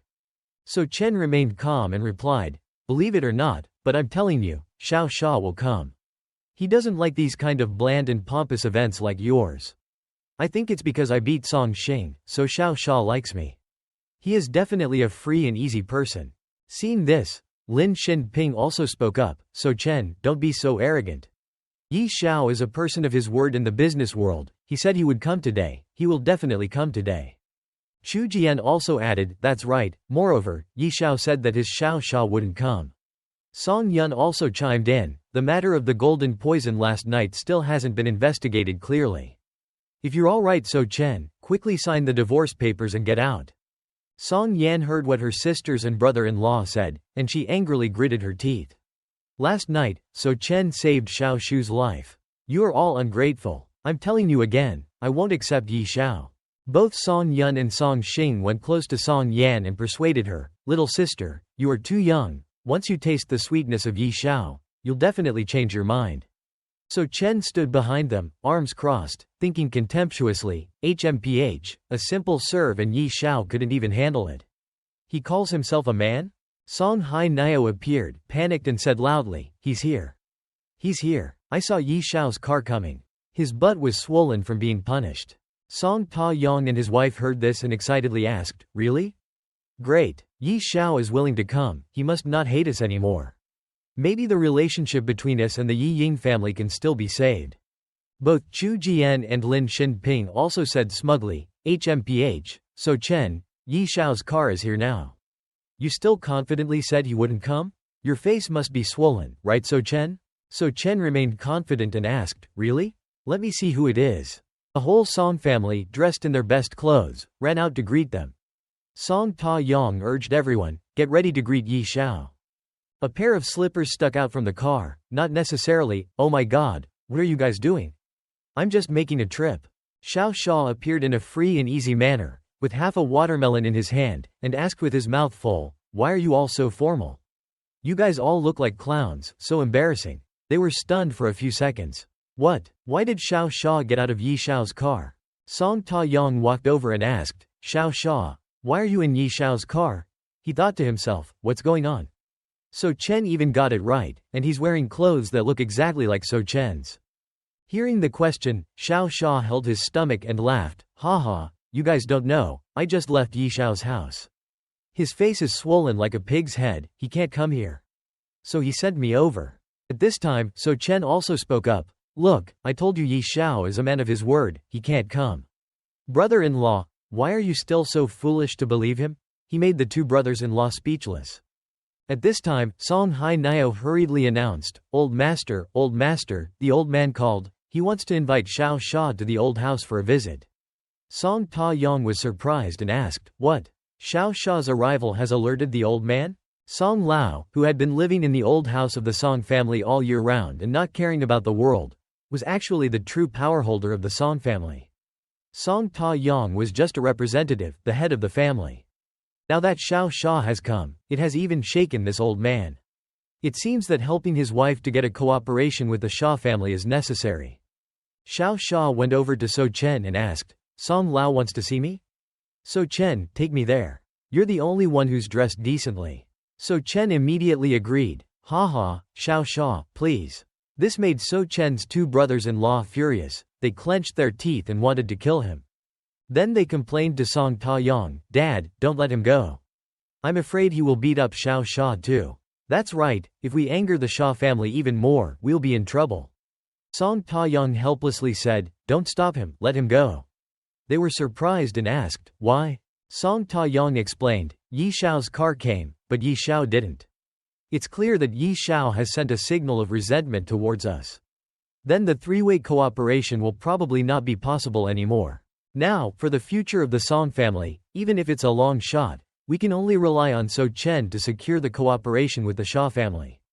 After finishing, Song Ta-yong turned around and said, "Let's go." The two sons-in-law still didn't believe it.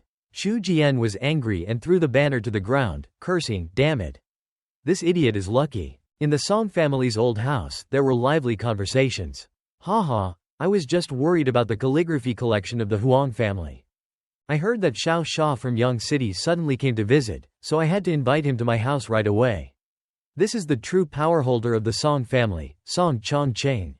Xiao Sha heard this and smiled. "Haha, old Master Song, you are being polite. The Huang family's birthday celebration is truly lively. Everywhere I go, people are busy preparing for it." Song Chongqing asked, "Xiao Sha, do you often write calligraphy? Can you tell me what you think of this piece of calligraphy?" "Of course, in Yang City. I'm called the calligraphy god." He looked at the old man's calligraphy and evaluated it. The writing is strong and powerful, with an auspicious and blessed aura. I think it's very good." The old man raised the calligraphy in front of him and said politely, "Xiao Sha, you are too kind, this calligraphy." He tore the calligraphy in half right in front of Xiao Sha, making him surprised. "Huh?" The old man said, "Right now, old Master Huang is collecting calligraphy from all over Xi'an City, to be selected by a big tree that covers the sky like the Huang family." He said with frustration as he crumpled up his calligraphy, "Countless calligraphy talents have submitted their masterpieces. With my skills, I'm far behind those monsters." His words made Xiao Sha's jaw drop in surprise. "You mean such beautiful calligraphy isn't good enough? What does it take to be good?" Song Chongqing continued, "Xiao Sha, you said you are called the calligraphy god in Yang City. So, for this calligraphy collection of the Huang family, this old man dares to ask you for a piece of calligraphy, because it might save the current situation of the Song family." As he spoke, he knelt down in front of Xiao Sha. This action surprised Xiao Sha, his face turned pale, and he quickly helped the old man up. No need for that, old master, please get up, I can't accept it." The old man kept crying and begging, "No, Xiao Sha is the calligraphy god. If the calligraphy god doesn't agree, these old bones won't get up.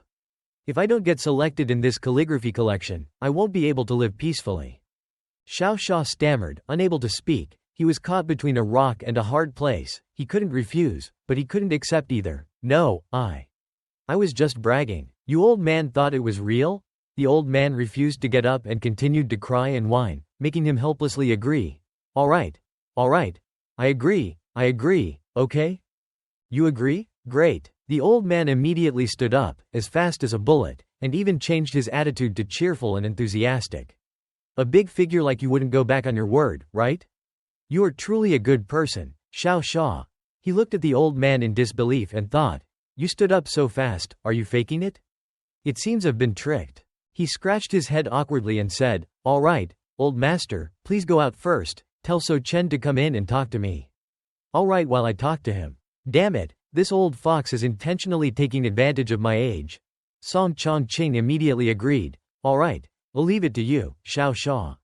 He went out and told So Chen, "Haha, So Chen, come in, Xiao Sha is looking for you." "Yes, sir." The two brothers-in-law outside were stunned and dumbfounded. Damn it, Xiao Xia really wants to see him? What kind of lucky dog's luck did this idiot get?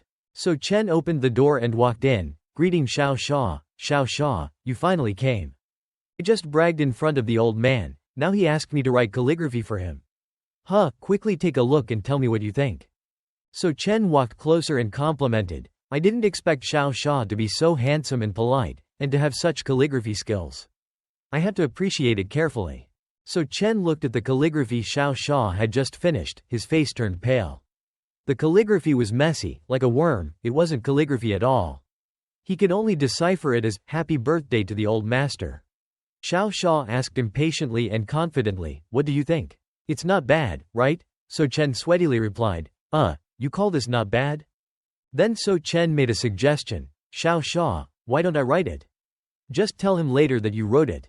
He was surprised and asked, you know how to write? No, I mean, what's your skill level? Are you better than me? So Chen replied modestly, not bad. After all, I learned calligraphy from a teacher who is known as the calligraphy immortal. Xiao Xia's eyes lit up in surprise, really? Then I'll leave it to you, brother. So Chen confidently replied, sure, haha, although I'm lacking in other aspects, my eye for people is spot on.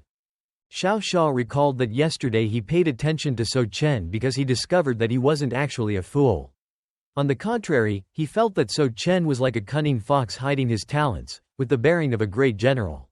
He has a rare temperament and always has extraordinary talents. Even if he suddenly said he could write, I didn't find it too strange. After all, he is someone I value. While Xiao Xia was lost in thought, So Chen was focusing on writing calligraphy. He only heard a few swishes of his brush. Then, he happily said, I'm done. Xiao Xia was quite satisfied and said, let me take a look. After looking at So Chen's calligraphy, Xiao Xia was stunned, completely baffled.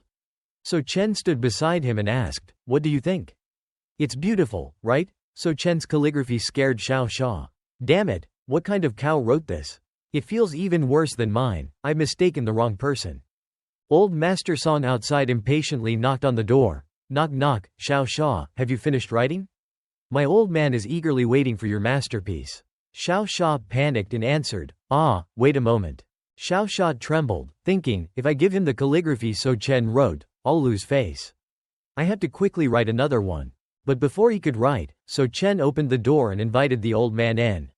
It's done, old master, Xiao Xia finished writing a long time ago. Come in quickly. Song Chongqing stroked his beard and said, okay, I've been waiting anxiously. This happened so quickly that Xiao Xia was startled and dropped his pen. The old man walked closer and asked, Xiao Xia, quickly let me admire your masterpiece. Xiao Xia secretly hid it behind his back and nervously laughed, I wouldn't dare, I wouldn't dare. You monkey So Chen, why did you bring this old ghost in here? Get out of the way, hide So Chen's calligraphy first, then take out my nice calligraphy. Although there are some spelling errors, it's still better than So Chen's. Now, raise my left hand. He was about to raise his left hand to show the old man his calligraphy, but So Chen played a trick and raised his right hand. So Chen happily said, take a look, old master, it's this one. The old man looked at the calligraphy and was amazed. Xiao Xia was shocked and covered his face. Oh my god, he took the wrong one, this bastard So Chen. I'm finished. I won't have any face to stay in Xi'an City anymore, I have to go back to Yang City tonight. The old man was surprised and exclaimed, oh, this. The old man was amazed and praised, oh, this calligraphy is beautiful. It's no wonder you are called the calligraphy god. I've never seen such beautiful calligraphy from someone so young. It's perfect. The old man said, picking up the calligraphy, his eyes filled with emotion, 2 tears rolling down his cheeks. Even Xiao Xia was surprised. What, this is beautiful? It's not even as beautiful as mine. The old man continued to admire it and kept praising, it's definitely beautiful. Oh, Xiao Xia, you're too modest to call yourself the calligraphy god. Look here, it says, Huang Du Ba Yi, Le Chong. It's better than, Ren Shi Chu Biyu, Kun Sei. Quote, the word, Huang, has the same pronunciation as the word, head, it also coincides with the ambition of old master Huang. Moreover, it uses a kind of writing that those who are illiterate won't understand. Old Master Huang really likes this ancient cursive style of writing, taking this to participate in the competition. I believe it has a high chance of winning the favor. After listening to the old man's analysis, Xiao Xia was surprised and asked, "Really? What? Calligraphy like this, even worse than mine, can actually participate in the competition?" Confidence from those who are illiterate. Cough, cough, this is the divine. I just scribbled it, just the basic stuff. If old master likes it, you can take it, whatever, it's okay to not lose face. Quickly change the topic. Song Chong Chen happily accepted it. Thank you, Xiao Xia, for giving me this calligraphy, but you haven't signed your name yet. Why don't I watch you sign it here? Xiao Xia was surprised and exclaimed, huh? Damn it, right again? This old man wants me to lose face today. Xiao Xia felt awkward. Haha, I won't write it. Signing my name means I'm the owner of the calligraphy. Why don't you just let So Chen write it? Actually, I want to give the calligraphy to him. Then, he cleverly made So Chen the target. The old man was surprised. Xiao Xia, are you sure you don't want to give this beautiful calligraphy to me? Xiao Xia immediately replied, haha, I'm sure. If So Chen writes it, I don't need to reveal my name, and it also shows I'm generous, so clever. Then I'll dare to write it. The old man nervously stood behind and reminded, So Chen, do you know how to write? Write properly. Xiao Xia encouraged, yes, go ahead. I'll write properly. Then, So Chen carefully wrote his name, So Chen, on the calligraphy. The old man looked at So Chen's handwriting and thought, he writes properly, he's also a young man, how come there's such a big difference? Then the calligraphy of the turtle and cow that Xiao Xia hid must have been written by So Chen. Xiao Xia really knows how to care for other people's face. Xiao Xia said, alright, it's not early anymore, let's start discussing the cooperation. The old man was once again surprised. What? Discuss cooperation? Does Xiao Xia really want to discuss cooperation? As he spoke, the old man tactfully dismissed So Chen. Okay, let's discuss it then.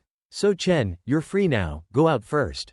Xiao Xia heard this and immediately spoke up. No, old master Song, I want to discuss it with So Chen. Would it be a bother for you to go out? This almost gave the old man a heart attack. Then, he blushed awkwardly. Okay, you two discuss it. So it's not about me? I'm the oldest in the Song family. This is so embarrassing. He opened the door and walked out. He was shocked. Song Ta Yang saw this and hurriedly asked, Father, how is it? It seems like Xiao Xia didn't come to discuss cooperation. The old man trembled and answered, No, Xiao Xia is discussing cooperation with So Chen inside, and he even gave So Chen a masterpiece of calligraphy. This time, thanks to So Chen, our Song family has a chance to win the favor of the Huan family in the ceremony.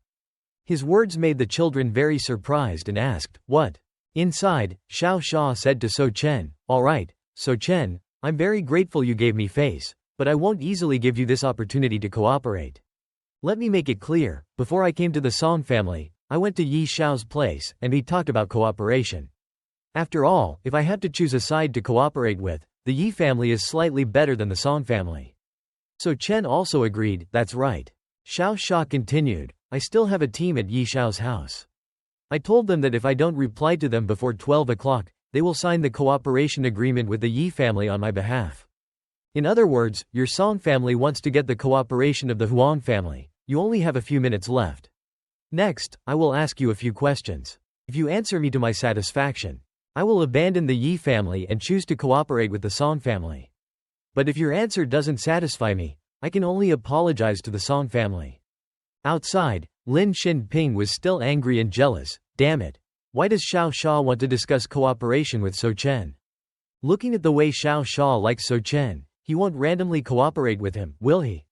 If So Chen gets the cooperation, how can we kick him out of the Song family? If we don't kick So Chen out, his luck will harm us. Song Ta Yang was also sweating profusely. No, Xiao Xia won't randomly choose a side to cooperate with. Although he's called the useless third son in Yang City, it's not because he's lazy and casual. I heard that Xiao Xia likes to ask strange questions to those who want to cooperate. For years, no one has ever answered correctly. Because Xiao Xia is extremely picky about his partners, he's become a useless person in the business world. If it was the old man, who is resourceful and good at negotiation, I think we still have a chance. But this reckless So Chen, the chances of him answering correctly are almost zero. Xiao Xia began to ask, So Chen, I ask you, what if someone steals your credit for a big event? Will you take revenge or endure it? So Chen answered, Haha, if it's fame and fortune, just let them have it, I don't care. Xiao Sha praised, "Oh, you're so generous. Then, if one side is the power of the world and the other side is beautiful women, which would you choose?" So Chen immediately answered, "I will choose the power of the world. I can always sleep next to a beautiful woman." Good answer, but in reality, these two things. How can they become a reality? Give me an answer that satisfies me. Otherwise, our cooperation will have to end here. So Chen started thinking. Outside, Song Ta-yong received a phone call. "Hello, may I ask?" On the other end of the line, Yi Xiao asked, "Haha, old Master Song, are you having a good time today?" Song Ta-yong was surprised and asked, Yi Xiao. "I guess Xiao Sha is discussing cooperation with So Chen right now." "Ah, that's right. Old Master Song, do you know that Xiao Sha already discussed it with me? I'm about to officially sign the contract with the Sha family. Xiao Sha just went to your place, that's all." Song Ta-yong was shocked and asked, "What? The Sha family has already decided to cooperate with you?" Yi Xiao laughed smugly, "Haha, don't worry, I'll let you know. Later, the Song family will have to fear me. It's not just these things, see you later." Tick. Then he hung up the phone. Song Ta-yong was startled and kept calling, Yi Xiao. "Hello, we can still negotiate." The two sons-in-law outside were eavesdropping and anxiously asked, "Father, what's going on?" Song Ta-yong said anxiously and angrily, "It's over. It turns out Yi Xiao has secured the cooperation with the Sha family. So Chen has absolutely no chance. Now, the only way to save the Song family is to marry Song Yan to Yi Xiao." He immediately ordered, "Quickly go get the new divorce agreement. We have to find a way to marry Song Yan to Yi Xiao." Go. The subordinate immediately ran off. Song Yan was also worried and thought, "It seems father is really determined this time. Do I really have to marry the terrible Yi Xiao?" A voice came from inside the room, making them turn around in shock. "Haha, alright, let's decide it this way." Yi Xiao over there was smug, "Haha, the Song family is blind. Wait and see how I punish you." Xiao Sha's people walked in. Yi Xiao, "Oh, Director Sha, it's time, have you signed the contract?" "I've prepared it." He answered, "No, we've decided not to sign it anymore." Xiao Sha suddenly changed his mind. Yi Xiao was stunned. Xiao Sha said, "Considering that you didn't answer my question, but So Chen answered Xiao Sha's question perfectly, so in the future, the Sha family's cooperation in Xi'an City will be handed over to the Song family." On this side, Sha Beixin was very satisfied with the answer of Su Chen. He was so happy that he couldn't stop laughing. "Ha ha ha, good, Su Chen, your answer is very good. From now on, I'll leave all of the cooperation of the Sha family to you and the Song family." What does Yi Xiao Huang do? This sudden change made everyone astonished and bewildered. What? Song Taoyong bent over and asked again, "You're serious, right? You chose to cooperate with Su Chen? You haven't confirmed cooperation with anyone, and you chose our Song family? What's more, you confirmed it with Su Chen. You're not dreaming, are you?" Sha Beixin answered cheerfully, laughing uproariously. "Ha ha, very accurate. Su Chen's answer is very much to my liking.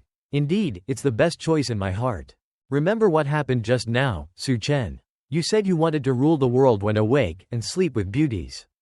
Give me a satisfying answer, otherwise, our cooperation will stop here." Su Chen replied, "According to the concept of most people, they use fish and bear paws to represent everything, they use it to wake up the world. When faced with good things, they must know how to give up and choose. But I'm a person who thinks for the world." Su Chen stood up and patted Sha Beixin's shoulder. "If you don't have the ability to have both, what's the fun in playing?" He turned around and asked, "You have the nickname of useless third son in Yang City, right?" Sha Beixin answered in a daze, "That's right." Su Chen pointed at the calligraphy with the words, "the world," and continued, "Come and cooperate with me. I can not only help you achieve great success in the business world, but I can also help you become the #1 young master of Tian Nan, worthy of the name. In other people's dictionary, you can't have both fish and bear paws. But in my dictionary, you can only have both fish and bear paws." Sha Beixin asked, "Why are they the only two things?" Su Chen explained, "Trading is against the law." Ha ha, he has the ambition to rule the world, but he's still rational and doesn't break the law. No one has ever answered so brilliantly. What do you guys say, is it good? Song Taoyong was shocked and asked, "Why would Su Chen, the #1 young master of Tian Nan, dare to say such arrogant words?"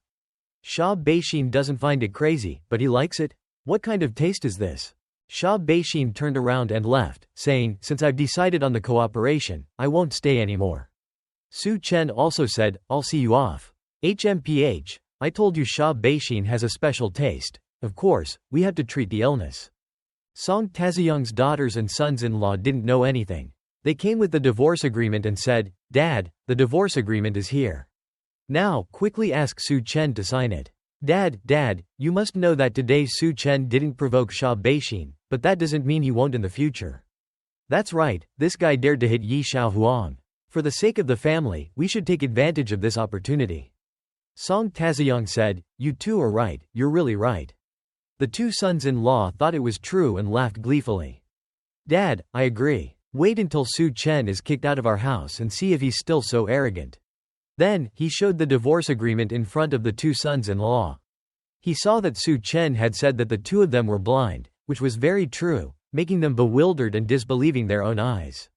Song Taeyong declared, "Now, the three-way cooperation between us and the Yi and Rong families is over.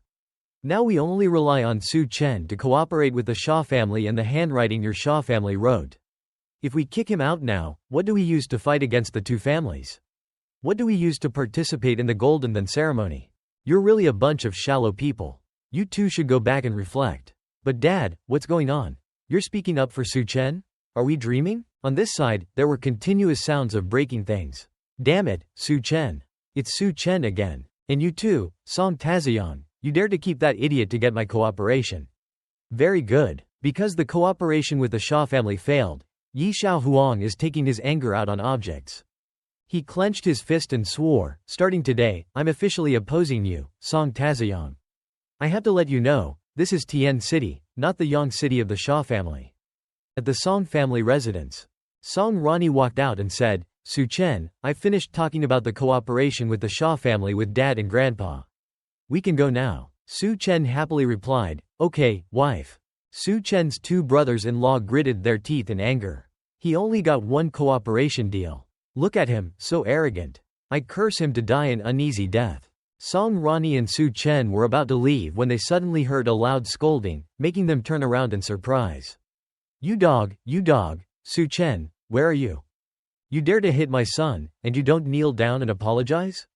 Get out here right now."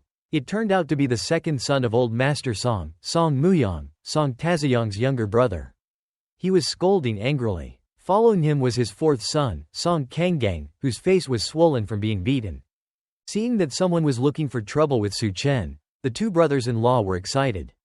Good, retribution has come. The second uncle is here to bother Su Chen. The second uncle is famous for protecting his sons. Su Chen is sure to be punished. Seeing this, Song Rani reasoned with Song Muyang, second uncle, "I've already asked Su Chen about what happened with Song Kanggang yesterday. At that time, it was Kanggang who provoked him first. Su Chen was just defending himself." Song Muyang immediately rejected her. HMPH, do you believe the words of an idiot? Su Chen not only humiliated Kanggang, but he also offended the two families of Rong and Yi, putting our entire family in a difficult position. Now, he's committing crime after crime. I believe that the eldest brother and dad will be fair and punish Su Chen severely. At this time, Su Chen stepped forward and spoke up. Second uncle, feel free to ask what punishment you want. I'll accept it all. Song Rani stood beside him, worried, and called out his name, Su Chen. Song Muyang heard this and sarcastically said, "Oh, don't worry, I'll try to plead for you." Lin Shinping heard this and hurriedly ran over. Hold on, second uncle. Why don't you let the master decide on Su Chen's punishment himself? Chu Jian also wants Su Chen to be punished. Su Chen just got a contract with the Shah family, it's useless to talk to Dad. Just now, we were about to punish Su Chen, but Dad protected him. He didn't believe it and asked again, HMPH, how is that possible? Normally, the eldest brother and Dad hate Su Chen.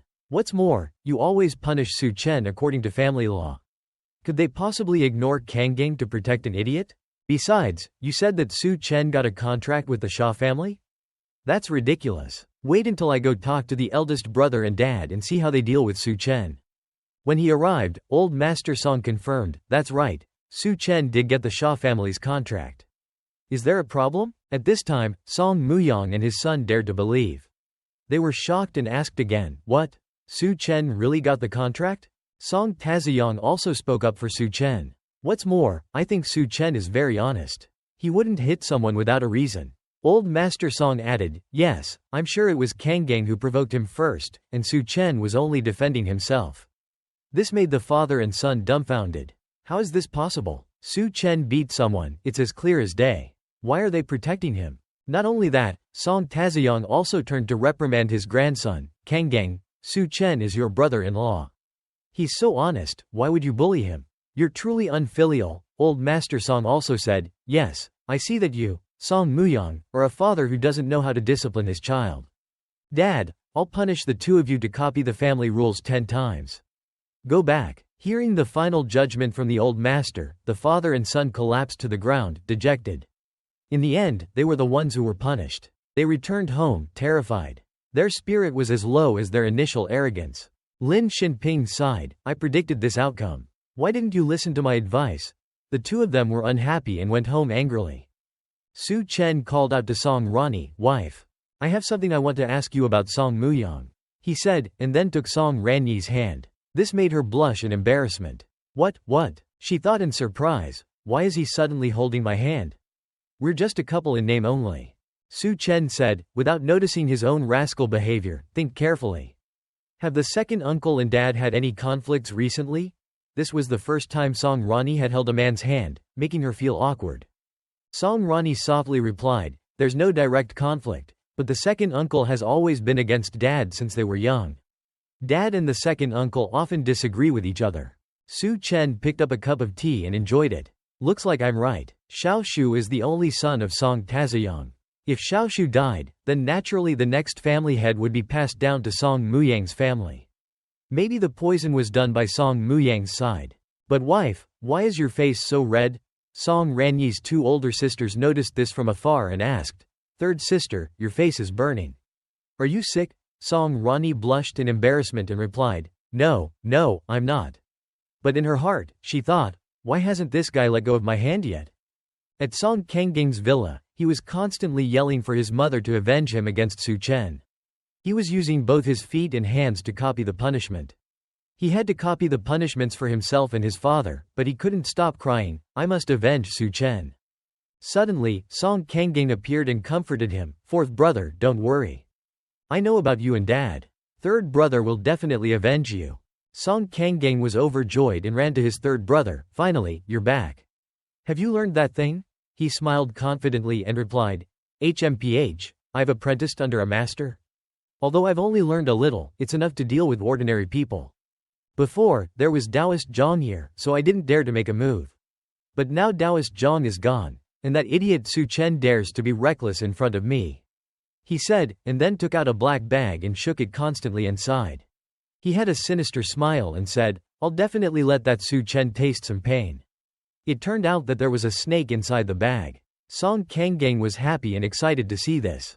Su Chen, I suddenly received a big business deal from the Shaw family.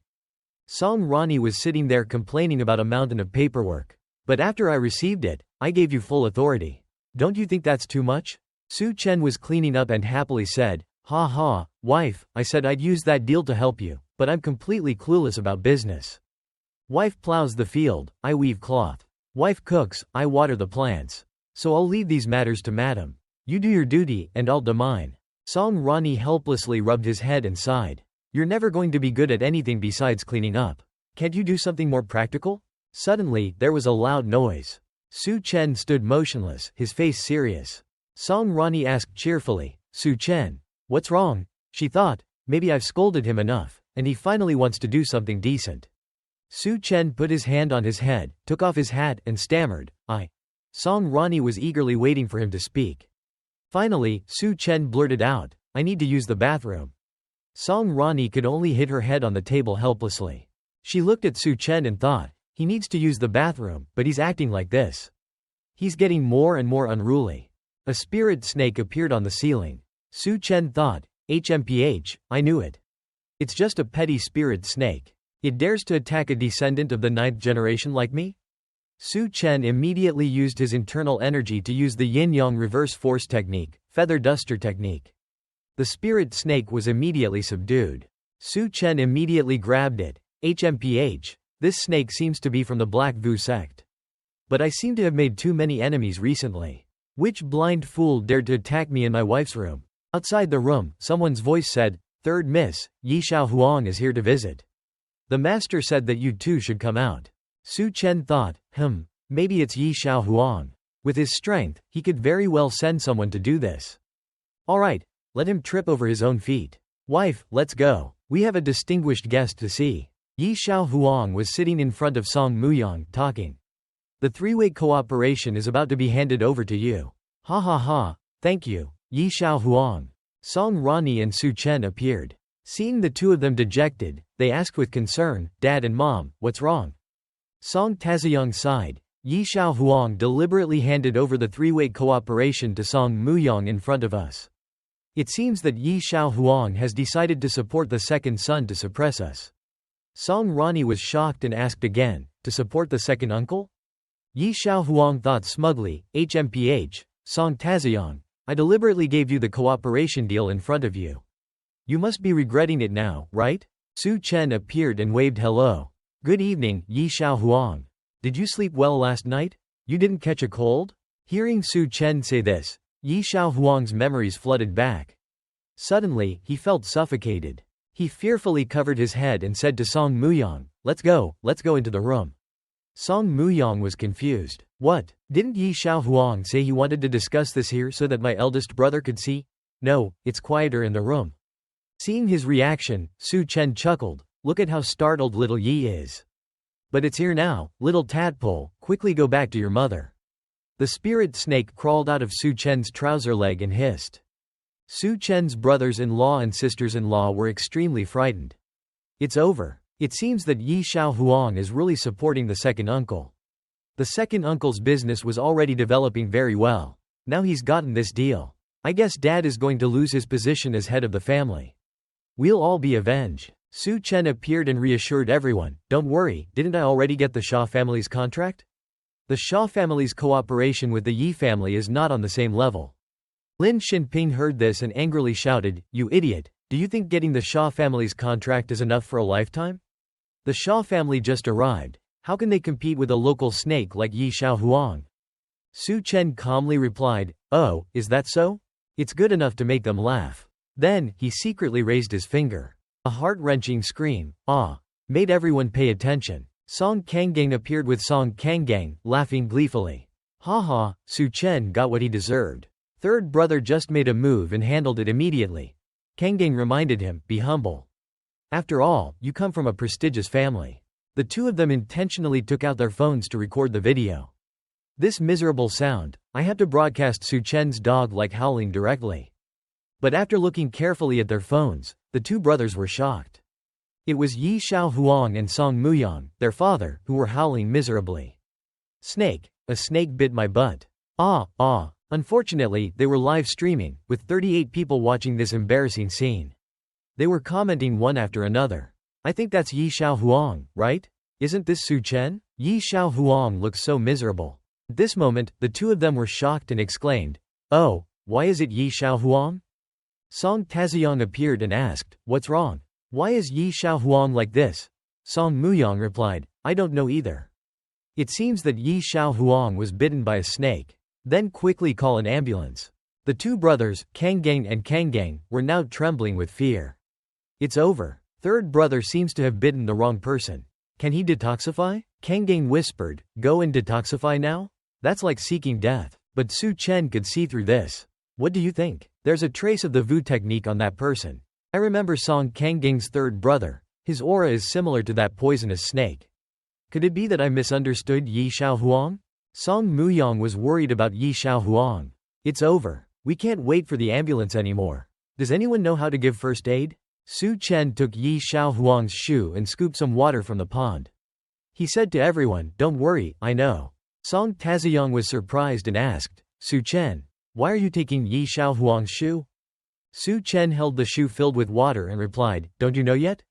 I'm saving him. He then took all the water from the shoe and splashed it directly onto Yi Xiao Huang's face. Song Rani also came over worriedly and reprimanded him, Su Chen, you're too bold. What are you doing? He explained, didn't you ask for first aid? Both Song Muyong and Song Taeyong criticized Su Chen's actions. You call that first aid? I think you want to take revenge on Yi Xiaohuang. What kind of person are you? You seized him and treated him according to family law. At this moment, Yi Xiaohuang coughed and woke up. Yi Xiaohuang woke up and asked, Who saved me? Cough, cough. Why does my face smell like? Song Taeyong immediately attributed the credit to his son-in-law. Yi Xiaohuang, it was Su Chen. Song Muyong was furious and said, Su Chen used your shoe to scoop up water and splashed it on your face to wake you up. Hearing this, Yi Xiaohuang was shocked and asked again, What? Su Chen saved me? He looked at Su Chen and thought, although I don't know why he saved me, why did he use my shoe? After all, I have foot odor. At this time, he continued to vomit, spitting foam out of his mouth. It's over. Yi Xiaohuang is spitting foam again. The ambulance is here. Quickly put Yi Xiaohuang on the ambulance. Song Rani covered her nose and asked Su Chen, although you saved Yi Xiaohuang, he's definitely going to hold a grudge against you for doing this. You have to stay home for the time being. If you go out casually, you might die at any moment. Do you understand? He agreed with Song Rani, I know. But when he was about to leave, Su Chen answered a call from Sha Beixin. Sha Beixin, you're at the Tianhao bar, right? I'm coming to find you. Song Rani was horrified and asked, Su Chen, what are you doing? You don't want to go out, do you? Su Chen smiled and replied, That's right, Sha Beixin is waiting for me in the city. Song Rani tried to stop him. Even if it's Sha Beixin, you can't go out. If you go out, there's a 90% chance you'll die. Su Chen reassured her, Don't worry, wife. We just received the Sha family's contract. We have to strike while the iron is hot. I'll call Xiaoshu to drive me there, and I'll be back tonight for sure. Xiaoshu drove the car over and cheerfully waved her hand. It's okay, sister. I'll protect brother-in-law. It'll be fine. Song Rani thought to herself, Su Chen needs you to protect him? I think it's the other way around. He needs to be stopped from harming others. After that, Su Chen and Xiaoshu got into the supercar and sped off. Xiaoshu didn't forget to tell Song Rani, anyway, we're leaving first. Bye, sister. Leaving Song Rani alone, angry at Xiaoshu and Su Chen. She secretly cursed, that hateful Su Chen, he's getting more and more arrogant. Xiaoshu is also rebelling. The scene shifts to a hospital. From a hospital room, a heart-wrenching scream echoes. Ah, ah, ah, it hurts. My body hurts so much. Hearing this, Song Muyong anxiously asked the doctor standing beside him, Doctor, you haven't checked the cause of his illness yet? Is he really faking it? The person who was screaming was Yi Xiaohuang. He was still in pain and groaning. The doctor helplessly said to Song Muyong, No, we checked, everything seems normal. Rong Dong, who was injured and wrapped in bandages, was leaning on crutches and walking down the hospital hallway. Hearing the scream, he felt a sense of familiarity. He wondered, that voice, it's. He followed the voice to a patient room. As soon as he stepped into the room, he couldn't help but exclaim in shock, Yi Xiaohuang? Why are you here? Didn't your injuries not seem as serious as mine? Yi Xiaohuang was furious, his face pale with anger. He shouted, It's him again, Su Chen. Quickly send people to cripple him for me. I want him to live a life worse than death. Ah, ah, ah. As soon as he finished cursing, he cried out in pain, his whole body trembling. Hearing this, Rong Dong unconsciously covered his nose. His whole body trembled from a disgusting smell. He thought to himself, What? Su Chen made Yi Xiaohuang hospitalized because of foot odor? Yi Xiaohuang kept yelling, causing the doctor to immediately come over to check on him. Rong Dong clenched his teeth in anger and swore, Yi Xiaohuang, don't worry. I'll make everyone in the martial arts gym take action. As long as Su Chen dares to step outside, I'll definitely cripple him, beat him to death. The scene shifts to the Tianhao bar. The music is loud and exciting. Inside a private room at the Tianhao bar, 3 men are with 2 beautiful young women. The green-haired man sits in the middle, holding 2 sticks in his hands. The other 2 men are pouring wine into glasses. They say, We're having a big win. Cheers. The brown-haired man, Sha Beixin, holds a glass of wine in his hand. He is silent for a moment and then speaks, Hi, if your old man knew you were using the lion dance competition to gamble, would he be angry? A voice replies, Haha, what's there to be afraid of? Don't worry. The person who replied is Huang Yuhai, the young generation of the Huang family. He happily hugs 2 beautiful girls in his arms and replies cheerfully, A few years ago, I was noticed by a master and learned some skills. Now, my grandfather values me highly. Even if he knew, he wouldn't investigate me. The other man hears this and raises his glass, happily congratulating him. Then let's celebrate you making a fortune. We'll get a piece of the pie too. Huang Yuhai laughs cheerfully, raises his glass, and says, of course. The beautiful girls beside him smile with their eyes closed. Then she rests her chin on Huang Yuhai's shoulder and whispers, Yuhai, can you let us see the skills you learned from the master? The other girl also agrees. Yes, we really want to see. Huang Yuhai smugly replies, haha, you ask good questions. If you want to see. As he speaks, he reaches into his chest pocket and tries to take out something, making the two girls very curious as they follow his every move. Huang Yuhai takes out a spirit paper and smiles confidently. This is spirit paper. As long as you tell me the birth date of someone, I'll write it on this paper, and I can control that person. Then Huang Yuhai jokingly asks, who wants to tell me their birth date and destiny? Both the girls and the young man are stunned and tremble. The girl stutters, this. The blonde young man quickly changes the subject, picks up his glass, and says, haha, Yuhai, we should drink instead. As for Sha Beixin, he silently raises his glass, thinking to himself, HMPH, you're so vague. Who would give you their birth date? Huang Yuhai raises his glass and drinks it in one gulp. Then, he slams the glass down on the table with a loud bang. He's a little angry. What? Don't you respect me? The blonde young man quickly explains, no, Yuhai, we didn't mean that. As for Sha Beixin, he silently takes a sip of wine and sighs. It's over. Yuhai's habit of showing off in front of women has resurfaced. I guess there's no stopping him. I just hope Su Chen doesn't come at this time. As soon as he finishes thinking, the door to the VIP room suddenly opens. Su Chen walks in, raises his hand to greet them, and smiles cheerfully.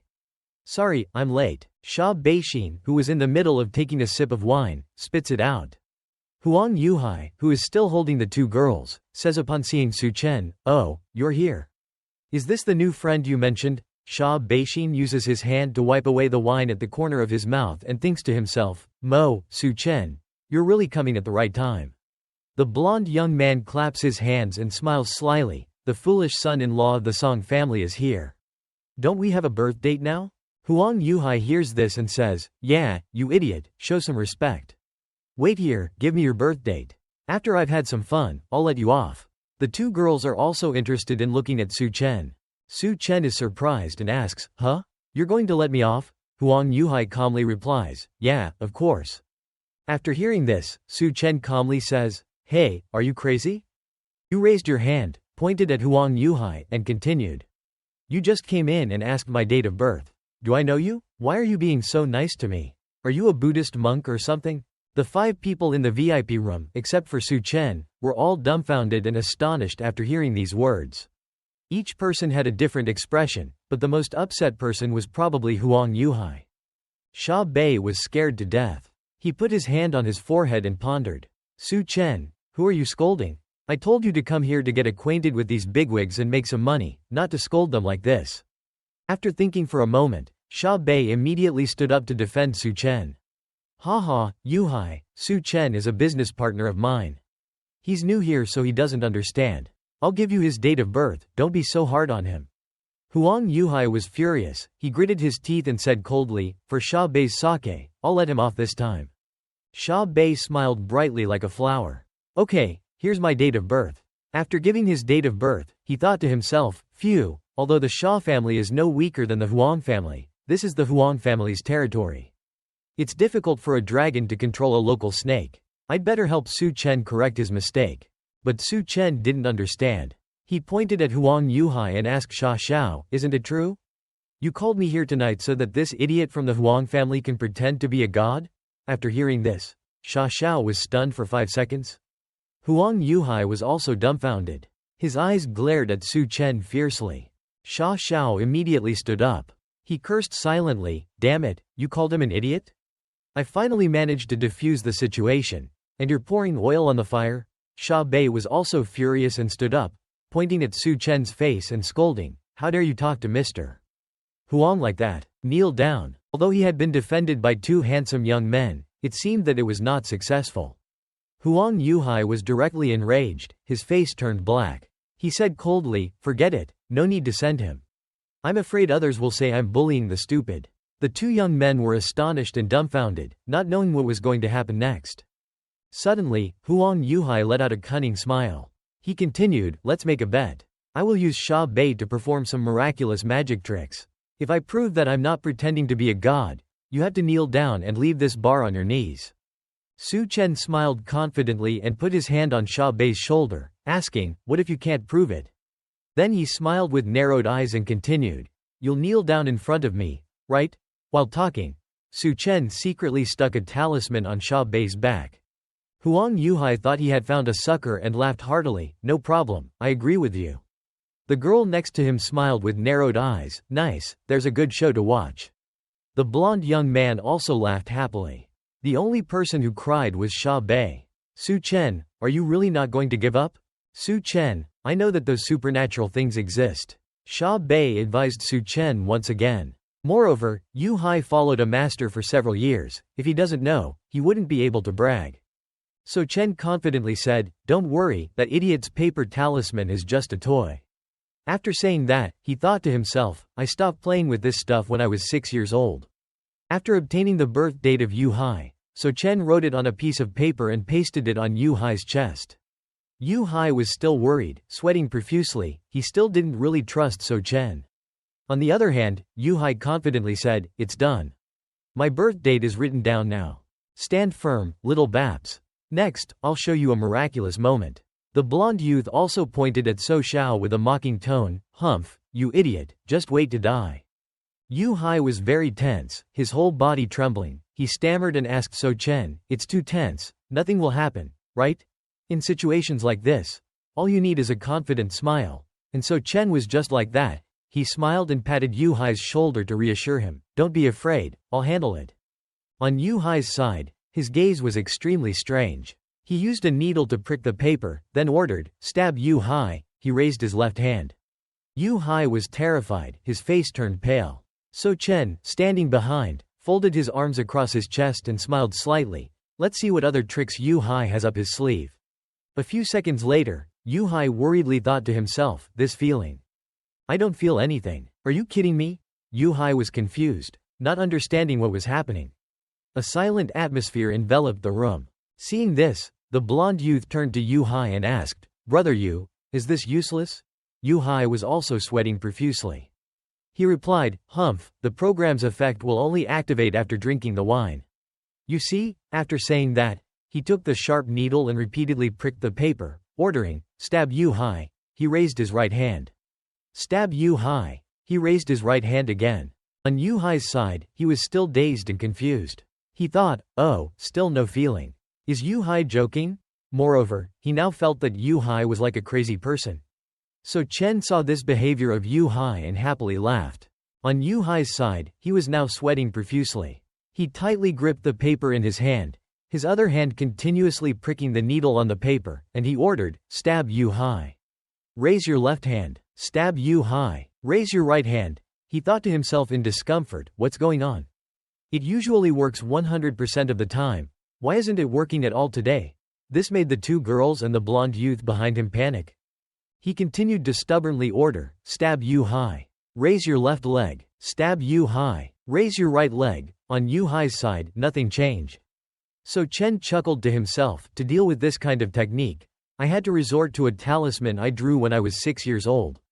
It's a bit bullying. He thought to himself, then smiled brightly and said to Yu Hai, young Master Yu, what other words can be used to describe your performance besides pretending to be a god and a ghost? If it weren't for me, I would have thought you were cosplaying Dung Mama and stabbing with a hairpin. As he spoke, So Chen imagined Yu Hai in the form of Dung Mama and the blonde youth as a eunuch standing beside him. Yu Hai was so angry that smoke came out of his head. He asked back, what did you say? The blonde youth also cursed, you idiot, how do you talk to young Master Yu? Yu Hai quickly intervened to relieve the tense situation. Hey Yu Hai, So Chen is just joking with you. Let's stop here for tonight. So Chen and I will go back first. Bye. Contrary to Yu Hai's worries, So Chen confidently continued, wait a minute, this idiot already said he would kneel in front of me. He won't break his promise, right? The blonde youth was angry. He pointed his finger at So Chen's face, and with his other hand, he picked up the wine bottle on the table and smashed it, then fiercely cursed, you idiot. You dare negotiate with young Master Yu? I think you want to die. Hearing this, Yu Hai snapped his fingers. His face darkened. He said, wait, making the short-haired girl beside him jump. He said in a deep voice, your name is So Chen, right? Are you sure you can accept this kneel from me? The blonde youth was still fuming, holding the broken wine bottle in his hand, as if he wanted to charge forward. So Chen was not the least bit afraid. He confidently said, then kneel down, you're being quite slow about it. Seeing So Chen's confidence, Yu Hai thought in amazement, So Chen, are you still pretending? Immediately after that, Yu Hai knelt down on the floor. He said each word clearly, I'll keep my promise. His eyes were now full of resentment, a bloodshot appeared in his eyes. He threatened, but later, I'll make you know what this kneel means. You can't take it. Yu Hai was now extremely angry. He would do anything to get revenge on So Chen. Seeing his expression, the 4 people in the room were stunned. They all shared the same thought. Yu Hai didn't actually stay and kneel before So Chen. The only one smiling was So Chen. At this moment, So Chen stood in front of Yu Hai and said confidently, haha, I accept. Young Master Yu, please rise. After hearing this, Yu Hai's face must have turned crimson with anger. Yu Hai, standing to the side, was also amazed, his face turned pale. He thought to himself, my god, does he think he's the supreme emperor? Suddenly, a group of people in black clothes rushed in from outside. The sound of their footsteps was loud and clear. They surrounded Yu Hai and So Chen. They all had baseball bats in their hands. Yu Hai worriedly thought, what? Revenge already? Seeing his men arrive, Yu Hai slowly stood up. He smiled triumphantly. Humph, So Chen, don't think I won't warn you now. The blonde youth ran over to help Yu Hai up and loudly ordered his men, go. Beat them to death, I'll take responsibility. Seeing Yu Hai's men aggressively charging forward, Yu Hai anxiously said to So Chen, it's over, So Chen. I told you something would happen, and I'll protect you. But with so many of them, I can only do my best. Yu Hai cracked his knuckles with a crack, and instructed So Chen, So Chen, I'll rush forward later, you find a chance to run. They won't dare touch me. So Chen smiled slightly, run? Why? Then, he calmly raised his hand. Seeing So Chen's attitude and expression, Yu Hai was extremely surprised. Just as he finished speaking, So Chen immediately sped up and charged towards Yu Hai, much to the astonishment of his men and Yu Hai. Yu Hai smiled with delight. He clenched his fist, and sharp needles appeared from between his fingers. Oh, you want to play catch? But do you think you can get close to me? Just as Yu Hai finished speaking, So Chen had already rushed in front of him, fast as a gust of wind, making him panic. So Chen's speed was too fast. He grabbed Yu Hai's throat and pushed him forward with great force, smashing him hard against the wall, causing a section of the wall behind him to crack and crumble. Yu Hai's throat was choked by So Chen. He coughed violently, then spat out blood. So Chen smiled confidently, humph, I'm right next to you. What can you do to me? So Chen's eyes were now extremely cold. Yu Hai's throat was choked, he couldn't speak, he could only cough violently. This made everyone in the room extremely shocked. Yu Hai exclaimed, what? Yu Hai has been practicing martial arts since childhood. This idiot just used one move to take him down. The men who were so aggressive just now had their mouths wide open. The blonde youth angrily pointed at So Chen and loudly ordered, fight back. He dared to attack young Master Yu, beat him up for me. His men immediately charged towards So Chen with their bats in hand. So Chen didn't pay any attention to them. His gaze remained cold. Seeing the situation, Yu Hai shouted from the outside, So Chen, stop. Come with me. Just as they were about to charge, Yu Hai loudly ordered, stop. His men were extremely shocked and froze for 5 seconds. Yu Hai said with difficulty, everyone disperse, let So Chen go. After saying that, he sighed heavily, his throat was still choked by So Chen. The blonde youth, Yu Hai, and the men were all incredibly shocked. The blonde youth exclaimed, what? So Chen finally released his grip. He smiled confidently, young Master Yu is wise, brother Yu, let's go. Yu Hai, released from his grasp, sat slumped on the ground, breathing heavily like a dog. So Chen, with a composed demeanor, put his hands in his pockets and walked out confidently, making Yu Hai think in astonishment, I didn't hear wrong, did I? Yu Hai let So Chen go? Normally, he would go crazy, but when he meets So Chen. After So Chen and Yu Hai disappeared, the blonde youth frantically asked, You young Master Yu, you really want to let him go? One of the men quickly helped Yu Hai up. He was shaking, sweating profusely. He gritted his teeth and scolded, "Shut up. I still don't understand why my skills were useless, but now I understand." He thought angrily, "I'm afraid this So Chen is also a person from the Chiman school, and his realm is even higher than mine." Looking at the broken wall with the imprint of his body still on it, he worriedly thought, "My performance in front of So Chen was probably just a show for a layman." At that moment, the phone rang. The blonde youth quickly picked up the call. He didn't know what was said on the other end, making him ask in surprise, "Oh, really?" After finishing the phone call, the blonde youth excitedly said to Yu Hai, "Good news, young Master Yu. A group of martial arts masters from Yongdong came to the bar. They said they were sent by young Master Yi to find So Chen. So Chen is dead tonight." Yu Hai snorted coldly and replied, "Useless." Then, he turned and left, not forgetting to reactivate his shoulder and arm joints. The blonde youth was confused and asked, "Why is it useless?" The blonde youth quickly chased after Yu Hai and left the bar. Looking at the mess in front of him, Yu Hai said coldly, "See for yourself." Yu Hai thought, having learned the Chiman technique and understanding the world of Chiman, he should know that a true strongman can command the wind and rain, and change the world. The blonde youth was also shocked. His eyes widened in amazement. A group of people in black clothes were lying scattered on the ground. They were badly injured. The blonde youth was horrified and exclaimed, "Who beat up all the people from the Yongdi Martial Arts Hall?" The blonde youth was still dazed and confused, looking out from inside the glass door. At this moment, Yu Hai was thinking to himself, "It seems like I need to invite a strong person from my sect to deal with So Chen. Otherwise, it's best not to provoke him." Meanwhile, So Chen and Yu Hai had gone outside and towards the parking lot. So Chen's walking speed was incredibly fast, making Yu Hai breathless as he followed. Yu Hai stopped to catch his breath and asked in bewilderment, "So Chen, what did you do just now?" "Just now, there were so many martial arts masters. Did you defeat them all?" So Chen smiled and replied, "I don't know either. It seems like those people from Tianhe fell on their own." As he spoke, he walked towards his white car and began to open the door. He got into the car, not forgetting to say goodbye to Yu Hai. "Brother Yu, I'm afraid my wife will come to check on me. I have to go home. Bye." Hearing this, Yu Hai froze for 5 seconds. "Damn, you're not afraid of Yu Hai, but you're afraid of your wife? I really admire you." "You're right. Why wouldn't you be afraid of your wife?" As he got into the car, So Chen looked out the window and thought to himself, "I just used 6-year-old martial arts techniques and beat them all up. It seems I went a bit overboard." Seeing So Chen's fear of his wife, Xiao Shu took off her glasses and sighed, "Brother-in-law, I didn't expect you to be so afraid of your wife. Knowing you makes me feel embarrassed." The scene shifted to the hospital where young Master Yi was resting. After receiving news that his men were defeated by So Chen, he shouted angrily, "What? The people I sent to beat up So Chen were all defeated by someone else, and they even let So Chen escape without any injuries."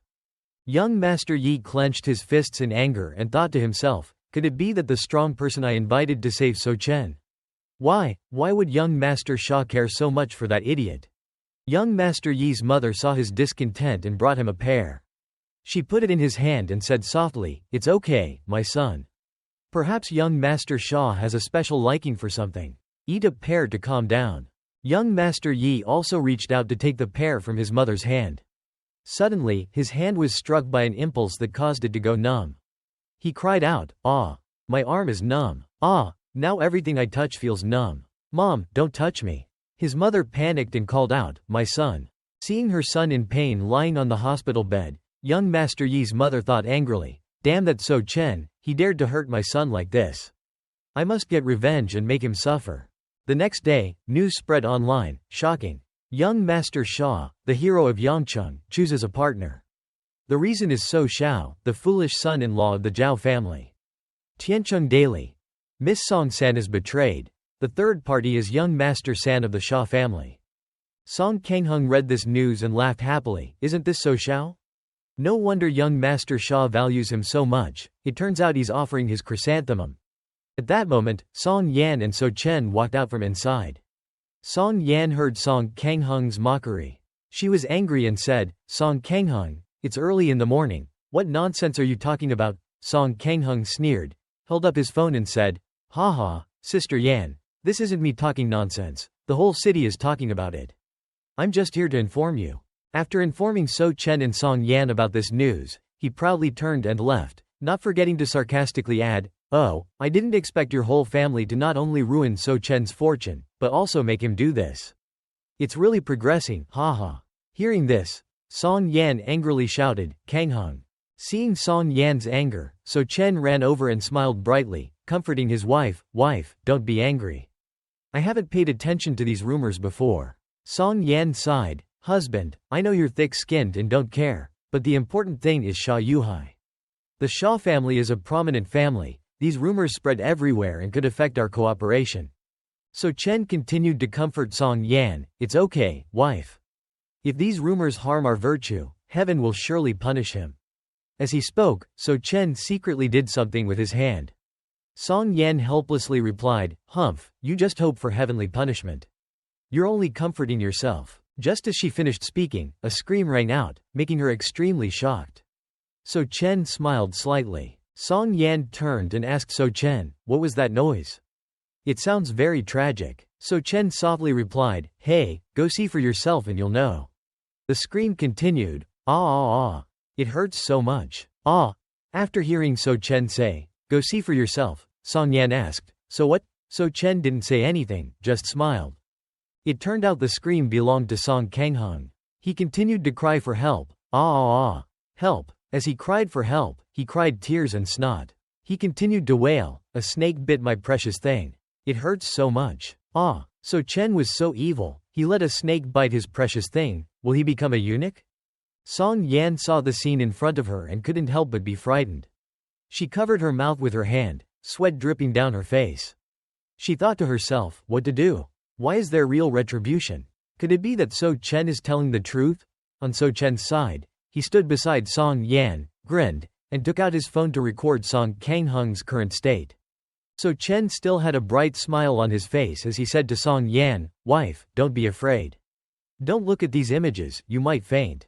As for rescuing him, leave it to me." As he spoke, So Chen swung his arm, still holding his phone to record the scene.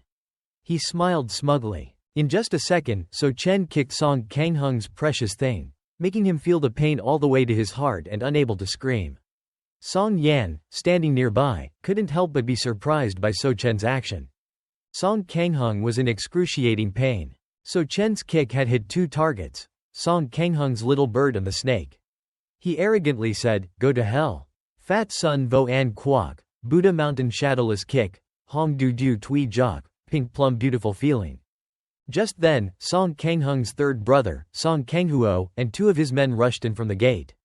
Kanghuo panicked and shouted, "Stop it, So Chen, what are you doing?" So Chen turned and glanced at him.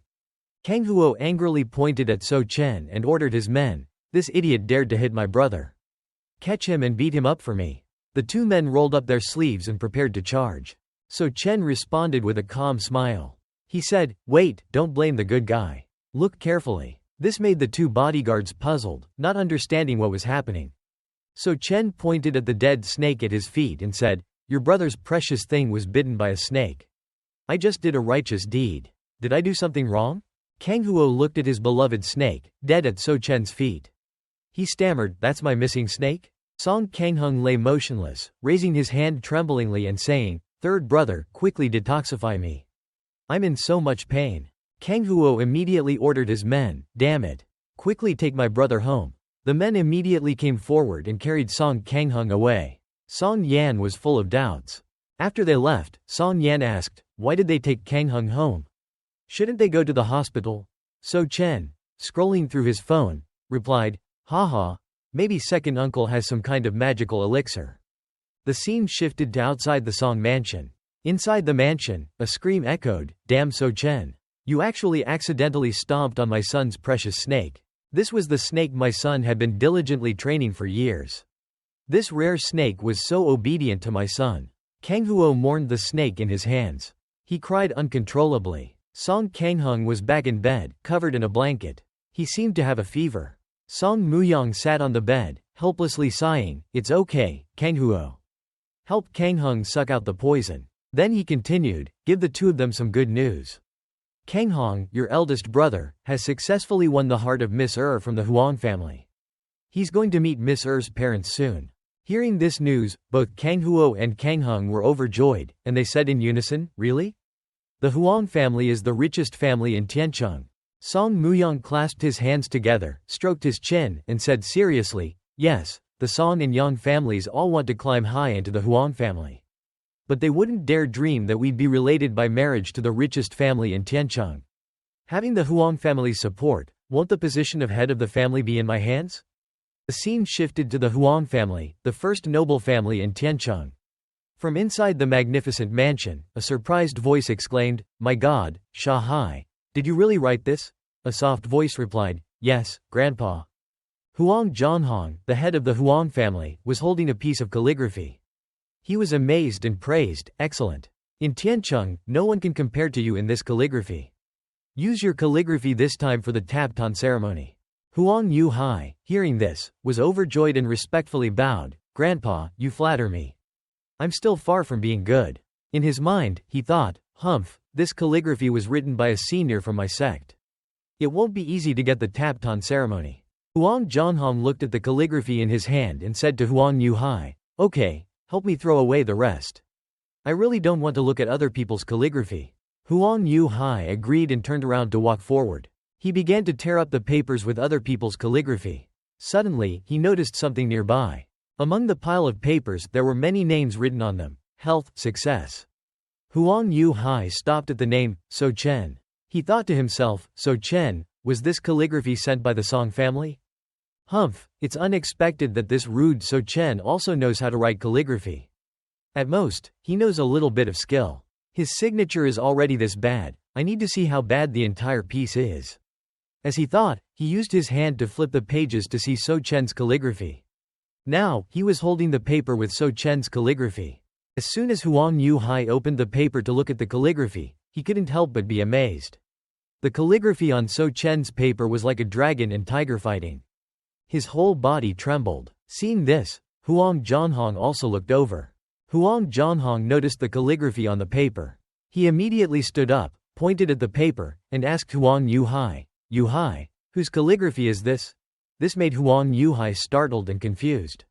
Without waiting for Huang Yu Hai to answer, Huang Zhanhong immediately took the paper with the calligraphy, threw it to Huang Yu Hai, and said, "The product of your work. No, the product of your forgery is more accurate." As soon as he looked at the calligraphy, it was like a bolt of lightning struck him. He exclaimed in surprise, "The content and the spirit of this calligraphy are perfectly in line with my wishes." Immediately, Huang Zhanhong decided, this is the calligraphy I'm looking for.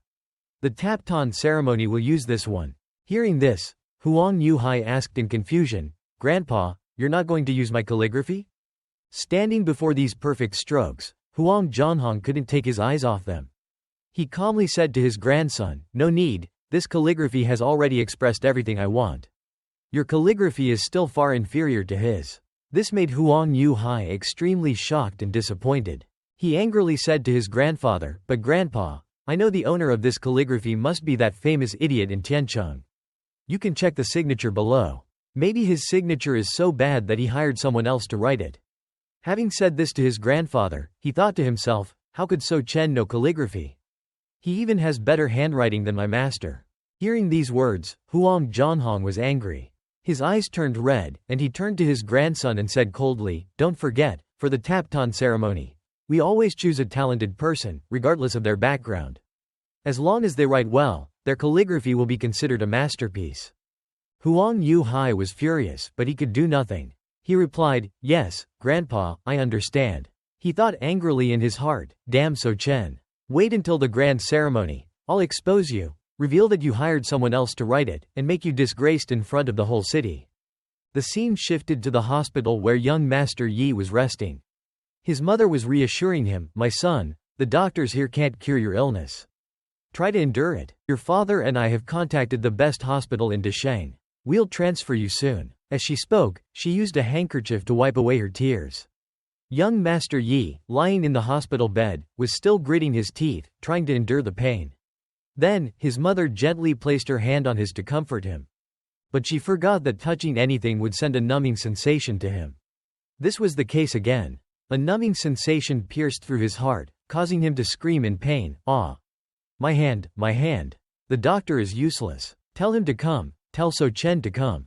Hearing this, his mother asked in panic, do you want to take revenge on So Chen?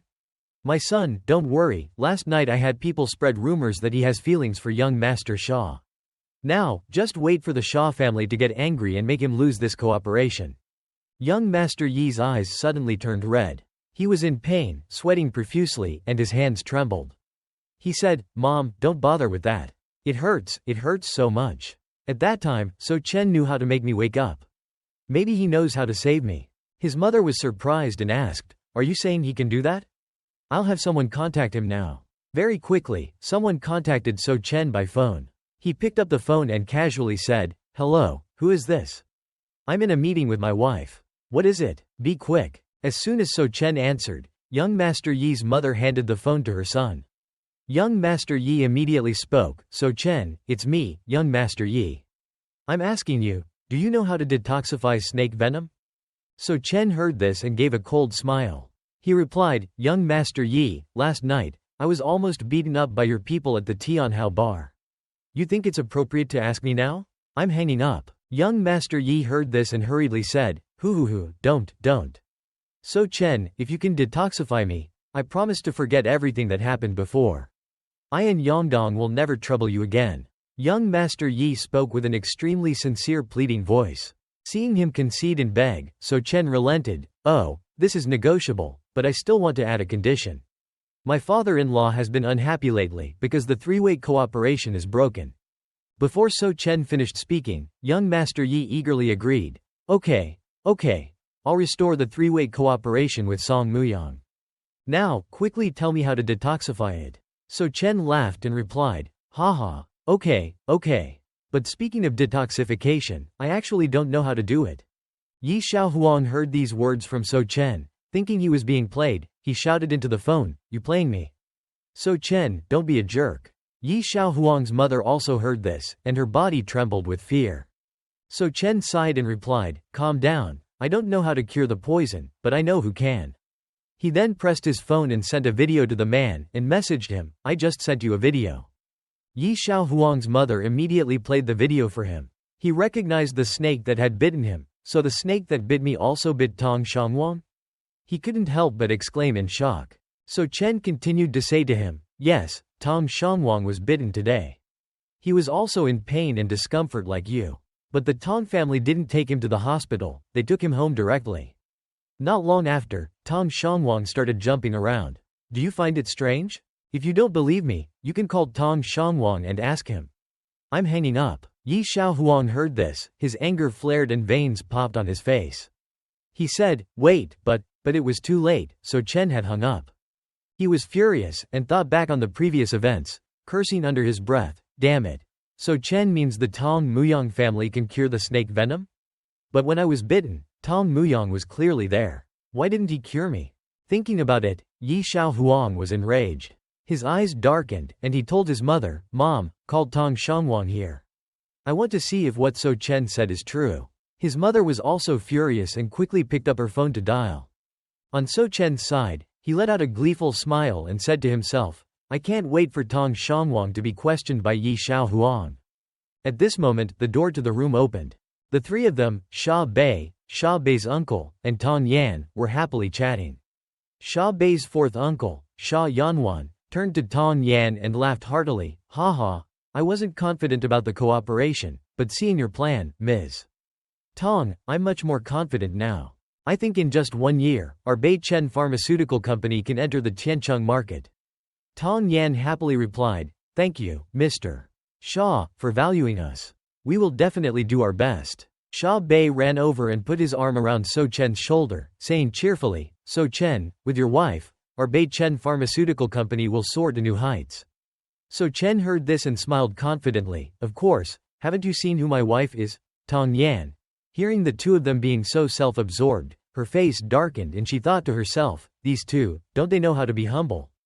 At this moment, Sha Bei's phone rang. Sha Bei wondered, why is old man calling me? He happily picked up the phone. On the other end of the line was the voice of Sha Bei's old man, who was scolding him, you look what you've done. The bad news about you and that So Chen has spread everywhere, everyone knows. Why don't you give up that shameful Bei-Chen pharmaceutical company and come back here to me? The old man's scolding voice was too loud, and the three people behind them heard everything. They were all shocked. Even Sha Bei couldn't believe what he had just heard. He quickly tried to explain, "Dad, what are you afraid of? It's just a rumor. Our Bei-Chen pharmaceutical company is just starting to flourish." Just before he could finish, his grandpa continued to scold him, "I don't care if it's a rumor or not. You've already embarrassed our entire family. You come back to Yangcheng and abandon this cooperation right now." Sha Yanwan, as soon as he heard the conversation between Sha Bei and his grandpa, let out a strained smile and said to Tong Yan, "Well, Ms. Tong, our old man has spoken. I think our cooperation will end here. I'm sorry." Tong Yan felt helpless, and could only gently reply, "It's all right." On So Chen's side, he immediately snatched the phone from Sha Bei's hand, leaving Sha Bei in a state of shock. So Chen put the phone to his ear and started talking to Sha Bei's grandpa. "Grandpa, it's rumored that Sha Bei is involved with me. Is it true, or should I discuss this matter with you later?" All three of them were stunned by So Chen's actions. Sha Bei panicked and said to So Chen, "So Chen, that's my grandpa." So Chen raised a finger to signal Sha Bei to be quiet, then continued talking on the phone to Sha Bei's grandpa. "Grandpa, the main reason for this is that you feel embarrassed, right?" he asked, then confidently continued, "All right, let me help you regain your reputation. I swear that within 4 months, our Bei-Chen pharmaceutical company will enter the Tiancheng market. If we do, I ask you to allow us to continue the cooperation." Both Sha Bei and Sha Yanwan were dumbfounded after hearing this. So Chen continued with even more confidence, "Compared to the 2 to 3 years of others, 4 months is a miracle, right? By then, not only can we help you regain your reputation, this solid achievement can also make the rumors disappear. Give me another chance, all right?" On the other end of the line, Sha Bei's grandpa angrily shouted, "HMPH, insolent. You, little So, you really talk big without shame." Even Sha Bei, Sha Yanwan, and Tong Yan were shocked when they heard So Chen confidently affirm this. Sha Yanwan stammered, Four months? Sha Bei also didn't believe it and said to So Chen, "You're such a bullshitter. My grandpa hates people who brag the most." On the other end of the line, Sha Bei's grandpa continued, "But to be so arrogant in front of such a big figure, haha, I haven't met a young man like you in a long time. Okay, I'll give you another chance." As he spoke, he let out a smile full of amusement. Sha Bei's grandpa didn't forget to add, "But if you disappoint me in the end, don't blame me for getting angry." After hearing these words from his grandpa, all three of them, Sha Bei, Sha Yanwan, and Tong Yan, were struck dumb. On So Chen's side, he just smiled confidently, finished speaking, and returned the phone to Sha Bei. The atmosphere was a bit less awkward and anxious. Sha Bei couldn't help but praise So Chen. "Damn, So Chen, you're amazing. You even managed to handle my grandpa." Sha Yanwan also gave So Chen a compliment, "You're truly unprecedented. You've never been seen before." Tong Yan was also amazed and stammered, "The old man, he actually." Sha Yanwan continued, "So Chen, even though you've calmed down the old man, we only have 4 months. Can we really do it?" So Chen confidently said to them, "Trust me, as long as Bei-Chen is united, we can definitely do it." Sha Bei saw So Chen's confident look and happily put his arm around So Chen's shoulder. "Haha, I believe you. You're the person I chose, of course I believe you." Tong Yan also looked at So Chen and thought, "Even though I feel like So Chen is bragging, I don't know why, but we have this confidence to win." The scene shifted to the hospital where Yi Xiao Huang was recuperating. Tong Shangwang held a bouquet of white lilies and happily said to Tong Muyang and Tong Shangwang, "Haha, Dad, second brother, tell me, is Yi Xiao Huang looking for us to talk about a big deal? Wanting to continue the tripartite cooperation with us?" Tong Shangwang smiled triumphantly and said, "Now we just need to get the tripartite cooperation and we can easily crush them." Tong Muyang crossed his arms in front of his chest and confidently replied, "Haha, wait for the next family gathering. Won't the position of family head be mine?" Tong Shangwang let out a cunning smile and continued, So Chen, wait for my dad to become the family head, and I'll torture you to death." As soon as he finished speaking, the three of them reached the door of the ward. The three of them opened the door and entered, smiling brightly. "Mr. Yi, we're here to visit you. How's your health been lately?" Tong Shangwang and Tong Shangwang spoke. Yi Xiao Huang's mother turned sharply, glared, and shouted, "Kneel down." She continued to shout, "Kneel down." The three Tong family members were startled and immediately knelt down. They were bewildered, not understanding what was happening. Yi Xiao Huang, lying in the hospital bed, loudly questioned, "Tong Shangwang, you can cure snake venom. Why didn't you tell me?" His mother, standing by the hospital bed, angrily clenched her fists. Tong Shangwang, confronted with the question, felt a pang of guilt. He stammered, Yi Xiao Huang, what do you mean by asking that?" But in his heart, he was worried. Why is Yi Xiao Huang suddenly asking about this? Yi Xiao Huang then showed the three of them the video recording of Tong Shangwang being bitten by the snake, and continued to question, "Explain to me why we were bitten by the same snake. I was in agony for days, but you went home for a trip and recovered?" The three Tong family members felt as if they had been struck by lightning after watching the video. All three of them exclaimed in horror, "That's..." Tong Shangwang thought in panic, "This is it. This is the photo So Chen took, right? How can I explain this?" He immediately explained, "Yi Xiao Huang, we can cure the venom. But we originally wanted to teach So Chen a lesson, and didn't expect him to bite you." Tong Muyang also trembled and explained, "Yes, Yi Xiao Huang, we can cure you now. But about the tripartite cooperation, after the venom is cured." Before he could finish his sentence, Yi Xiao Huang's mother immediately threw a water bottle at the heads of the three of them and cursed, "Damn you! You harmed my son, and you still want benefits?" Yi Xiao Huang angrily snorted coldly and scolded them. "I've decided to give the tripartite cooperation to Tong Taiyang. From now on, the Yi family will not cooperate with you, Tong Muyang. Hurry up and cure the venom." The three Tong family members were scolded severely. Tong Shangwang stammered in response, Yes, yes." Tong Muyang thought in panic, "What? No cooperation from now on?" After completing everything, the three Tong family members left the hospital sullenly. Tong Shangwang dejectedly said, "It's over now. Yi Xiao Huang has abandoned our entire family."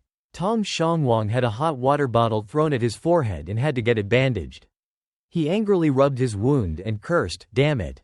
It's all because of So Chen. He's sowing discord. When I get the chance, I'll definitely kill him." At this moment, Tong Muyang picked up his phone to check his messages. He excitedly shouted, "Great. This is good." This made his two sons look at him in surprise. "What's wrong, Dad?" Tong Muyang happily informed his two sons, "Your elder brother said he's gotten close to the daughter of the Huang family. The Huang family has agreed to the engagement. Tonight, Huang Wuji will invite us over to discuss the engagement." The two sons heard this and exclaimed in surprise, "What? Eldest brother succeeded?" Tong Muyang let out a triumphant smile. He thought to himself, in Tiancheng, the Huang family is the one who makes the decisions. As long as we can marry into the Huang family, even if the Yi family breaks ties with us, so what? The three Tong Muyang family members smiled smugly. With the support of the Huang family, we can definitely prevent Tong Taiyang from becoming the family head. So Chen, just wait. See what I do to you after tonight. The scene shifted to Tong Taiyang's private residence. A voice urgently rang out, "Not good, not good. I heard that the Tong Muyang family and the Huang family are discussing marriage tonight." Song Ta-yang and the others were shocked. Song Ta-yang asked hurriedly, "Xin Ping, is this true?" Xin Ping quickly replied, "Absolutely true. I saw it with my own eyes." Song Kan Bang boasted in front of many people. Chu Jian heard this and said in panic, "It's over. Now the Ha family will want to break off their cooperation with us because of the rumors." Xin Ping also added, and the three-way cooperation was also handed over to the second uncle by the Yi family. That's right, once the second uncle is involved with the Huang family, losing the position of family head is the least of our worries. Xin Ping reminded everyone of the deep hatred between the two brothers of the Song family. He said, "The second uncle always thought that our father harmed him and his mother died during childbirth. If he still holds a grudge, he will probably pursue us relentlessly." Hearing these words, Song Ta-yang was terrified and started sweating profusely. Just then, So Tran entered from outside, turning the doorknob. He said, the second uncle is just going to meet the Huang family. He hasn't decided on a marriage yet." So Tran calmly continued, "Everyone is here, worrying over something that may not even happen. I have received news that our recent cooperation not only will not be lost, but also the cooperation of the Ha family and the Yi family will be restored." Everyone in the room was stunned upon hearing So Tran's words. Their minds were filled with huge question marks. Xin Ping didn't believe So Tran's words. He pointed his finger directly at So Tran's face and shouted, HMPH, you're lying. A brat like you, how could you have reliable information? So Tran chuckled coldly, HMPH, you don't believe me? Then he spoke seriously, my source of information is not trivial. Otherwise, how do you think I figured out the golden poison incident last time? Song Ta-yong heard this and said hastily, So Tran, tell us where you got this information. He thought to himself, last time So Tran could see the golden poison, maybe he really has some information. So Tran responded, yes, father. Everyone, look carefully. Seeing So Tran's behavior, everyone had the same expression of bewilderment. So Tran replied, yes, father. Everyone, look carefully. Seeing So Tran's behavior, everyone had the same expression of bewilderment. Immediately, So Tran took out his phone. On the phone screen was an image of a sea sponge holding up a purple snail. He smiled and said, 1010, my source of information is from the magical sea snail. He didn't forget to add, everyone, if you want to know anything, you can ask it. The omnipotent sea snail will fulfill our wishes. This scene directly made Song Ta-yong and his two sons-in-law look like fools. All three of them shared the same thought, a childish trick? So Tran continued to play the fool, I've shared it on WeChat, everyone can go ask. It's very accurate. These words from So Tran made all three of them look like they had swallowed a fly. Shin Ping angrily pointed at So Tran and cursed, you're being disrespectful. We're discussing the fate of our family here, how dare you joke around? At the most tense moment, Song Nian entered from outside. As soon as she entered the room, she said softly, Father, everyone is here? Shin Ping saw Song Nian's appearance and said loudly, Song Nian, you came at the right time. Quickly take this idiot away. This guy keeps going crazy and saying the Ha family's cooperation won't be lost. Song Nian heard this and immediately defended her husband, So Tran. She said, he's not wrong. Look at this, and she held out a piece of paper. This made Shin Ping surprised. He turned his head and glanced, HMPH, what is this? After seeing the contents on the paper, Song Ta-yong and his two sons-in-law heard a loud boom like thunder in their ears. Shin Ping was astonished and exclaimed, what? Mr. Ha agreed to cooperate. Chu Jian had the same expression, how is that possible? Even Song Nian's father, Song Ta-yong, was shocked. He turned to his daughter and asked, wasn't Mr. Ha very concerned about public opinion? With those rumors, how could he agree to cooperate? Shin Ping heard this and once again pointed at So Tran and said loudly, HMPH, So Tran was lucky and guessed right. But he said the three-way cooperation will also resume, that's absolutely impossible. At the most tense moment, Song Ta-yang's phone rang. He hurriedly answered the call. He didn't know what the other side was saying, but he only heard Song Ta-yong exclaim in surprise, huh? Then he replied, ah, yes. This surprised everyone, not just the two sons-in-law. At this time, Song Ta-yong was still listening attentively to the phone. He didn't dare to make a sound. As soon as the call ended, Song Ta-yang's expression turned serious. He said, everyone, Yi Xiao just called me. He said he's withdrawing from the Song family's Mu Yang and wants to restart the three-way cooperation with us. Hearing these words, Song Ta-yang's two sons-in-law and daughter were once again struck by thunder. They were astonished and exclaimed, how is that possible? Then, all three of them surrounded So Tran and interrogated him, So Tran, how did you do it? Your sea snail isn't some kind of demonic magic, is it? So Tran calmly replied, you guys can share it and see for yourselves. Shin Ping heard this and hastily said, okay, quickly add me on WeChat. Chu Jian also quickly took out his phone and said, add me too. Even his father-in-law immediately took out his phone and stammered, So Tran, me. So Tran smiled confidently, holding up his phone and said, don't rush, everyone will have their turn. So Tran's WeChat notification. System reminder. Your brother-in-law, Chu Jian, has shared your profile. Your elder sister, Song Yun, has shared your profile. Your father-in-law, Song Ta-yong, has shared your profile. Your brother-in-law, Lin Shin-ping, has shared your profile and has recharged 5,000 yuan to become the #1 devotee on the Sea Snail leaderboard. That night, the game that So Tran boasted about was shared by everyone in the Song family. So Tran even earned a few thousand. The next morning, as the sun rose, So Tran and Song Nian were walking in the garden. Song Nian said, So Tran, our cooperation with the Ha family is officially starting. But the Ha family has decided to have their company in the Jin Tan building. At this point, Song Nian's face fell slightly. Seeing this, So Tran asked, "Is there a problem?" Song Nian continued, "The Jin Tan building is the property of the Huang family. Once the second uncle marries into the Huang family, he can just say the word, and the Huang family won't let us enter the Jin Tan building." Song Nian sighed and continued, "In Tiancheng, only the Jin Tan building has the most resources and opportunities. You can only realize your 4-month promise by going there." Hearing these words, So Tran exclaimed in surprise, "Oh." Suddenly, So Tran turned and embraced Song Nian. She was a little surprised. While hugging his wife, So Tran gently stroked her soft hair and said, "I didn't expect you to work so hard for me. Leave the matter of the Jin Tan building to me." Then, So Tran took his phone out of his pocket. He dialed a number to call Xiaohu. "Hey Xiaohu, take me out for a trip." Seeing this, Song Yan worriedly asked, "So Chen, what do you want to do? You don't want to go out and fight again, do you?" So Chen, hearing his wife, smiled wryly. "My wife, how could that be?" Song Yan was still very worried at this time. So Chen immediately turned to smile brightly, and didn't forget to raise a thumb to reassure his wife, "I'm a very obedient law-abiding citizen." Very quickly, Xiaohu arrived to pick up So Chen and took him to a place with ancient architecture, secluded and located at the foot of the mountain. So Chen and Xiaohu opened the door and stepped inside. Inside, it was pitch dark, without a single light, and the atmosphere was a bit eerie.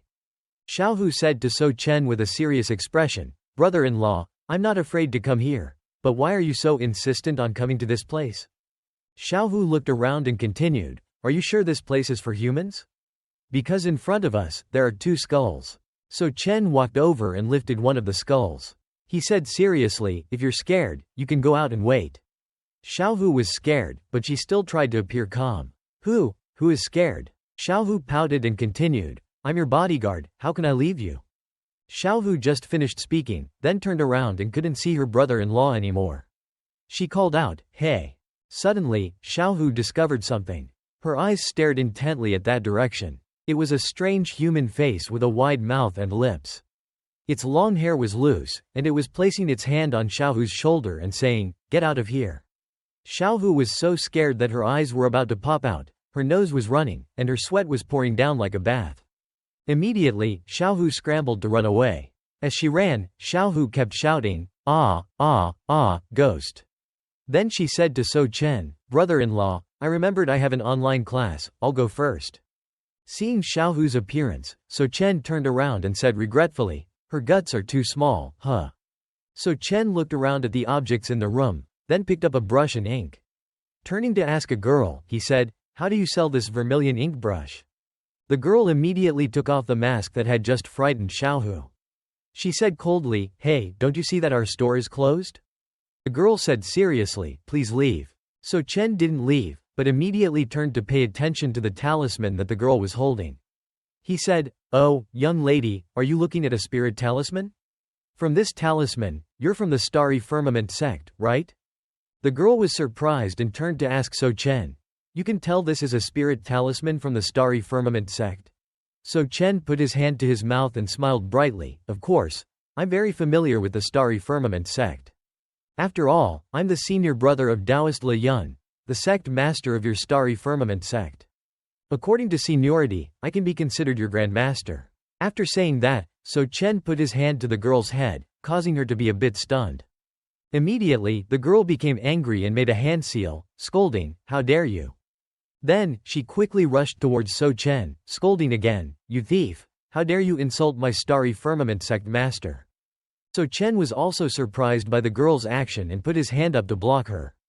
The girl continued to take out the spirit talisman in her hand. She coldly said, "Today, if you don't apologize to my master, don't even think about leaving." So Chen gritted his teeth, and a drop of cold sweat dripped down his face. So Chen quickly grabbed the girl's hand, but his sleeve was torn by the girl. The girl was surprised and widened her eyes. So Chen grabbed the girl's hand tightly and lifted her up. He angrily scolded, "What are you doing?" The girl was extremely confused at this moment. So Chen angrily shouted, This is the designer clothing my wife bought for me. You tore it, she'll think I went out fighting. How will I explain when I get home?" The girl was grabbed tightly by So Chen. Her arm trembled, but her face was still very fierce. The girl thought to herself, "Wait, he can grab me? Even his strength makes my body unable to move. Finally, So Chen released the girl, but she was still stiff in place. So Chen coldly snorted and said, "If it weren't for the fact that I promised Le Yun that I would take care of the Starry Firmament sect when I met them, you would have to pay for this." After saying that, So Chen stretched out his hand. He snatched the spirit talisman in the girl's hand, making her bewildered. He said, "All right, now I'll write my phone number for you." So Chen used the brush to write his phone number on the spirit talisman. As he wrote, he instructed, "If you encounter any trouble in the future, you can call your grandmaster." This made the girl open her mouth in surprise. After writing it, he stuck the talisman with his phone number on the girl's forehead, not forgetting to say goodbye. "Goodbye, impolite little girl." He also took the brush and vermilion ink, informing the girl that he was taking it. "I'm taking this." The girl was angry, but couldn't do anything because she was unable to move. She could only curse silently. "Damn it, not only did he insult my master, he also scribbled on my talisman." After a while, sweating profusely, the girl finally managed to move. The girl angrily clutched the spirit talisman in her hand and continued to curse silently. "This guy, not only did he insult my master, but he also scribbled on the talisman I'm studying. I'll remember this grudge." She angrily held the spirit talisman and looked at it. But the next second, her eyes widened in surprise. "No, I've been studying this spirit talisman for months and can't break it." She held the talisman up and carefully examined it again. She wondered, his phone number, can it break it? Immediately, the girl turned her head and shouted, "Grandpa, I've figured out the spirit talisman." So Chen was already outside, but he could still hear the girl calling her grandfather. He squinted his eyes and sighed softly. "HMPH, although this little girl is a bit rude, but as her grandmaster, I should still give her a meeting gift." From inside the room, the girl's grandfather's voice echoed out, "Oh, Wu, you've already solved it in just a few months?"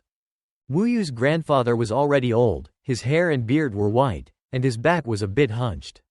He supported himself with a cane, lifted the curtain, stepped out, and continued, "With this talent, you may have the potential to enter the 9 Profound Gate." The little girl Wu angrily asked back, "Yeah, why does our Starry Firmament sect have to go to the 9 Profound Gate? Maybe he doesn't like to mention the 9 Profound Gate, that's why he has this attitude." Wu Yu's grandfather laughed, "Haha, little one, all the world's best techniques come from the 9 Profound. The 9 Profound Gate is the holy land of the world's best gate, surpassing all sects. The 9 Profound has a total of 9 branches of ultimate skills. Many people spend their entire lives learning one of these branches. Our Starry Firmament sect master was fortunate to have learned one branch, which allowed him to establish our sect. Our Starry Firmament sect has had less than 5 disciples in the past 50 years who could enter the 9 Profound." After hearing these words from her grandfather, the little girl Wu asked in surprise, "It's that difficult?" Wu held the spirit talisman in her hand and continued, "But I could see through this talisman, it was drawn by that strange guy just now. At that time, he only looked at it once. He's from the 9 Profound, right?" Wu Yu's grandfather was surprised and said, "What? He only looked at it once and could break it? He has that kind of strength? Why didn't you keep him?"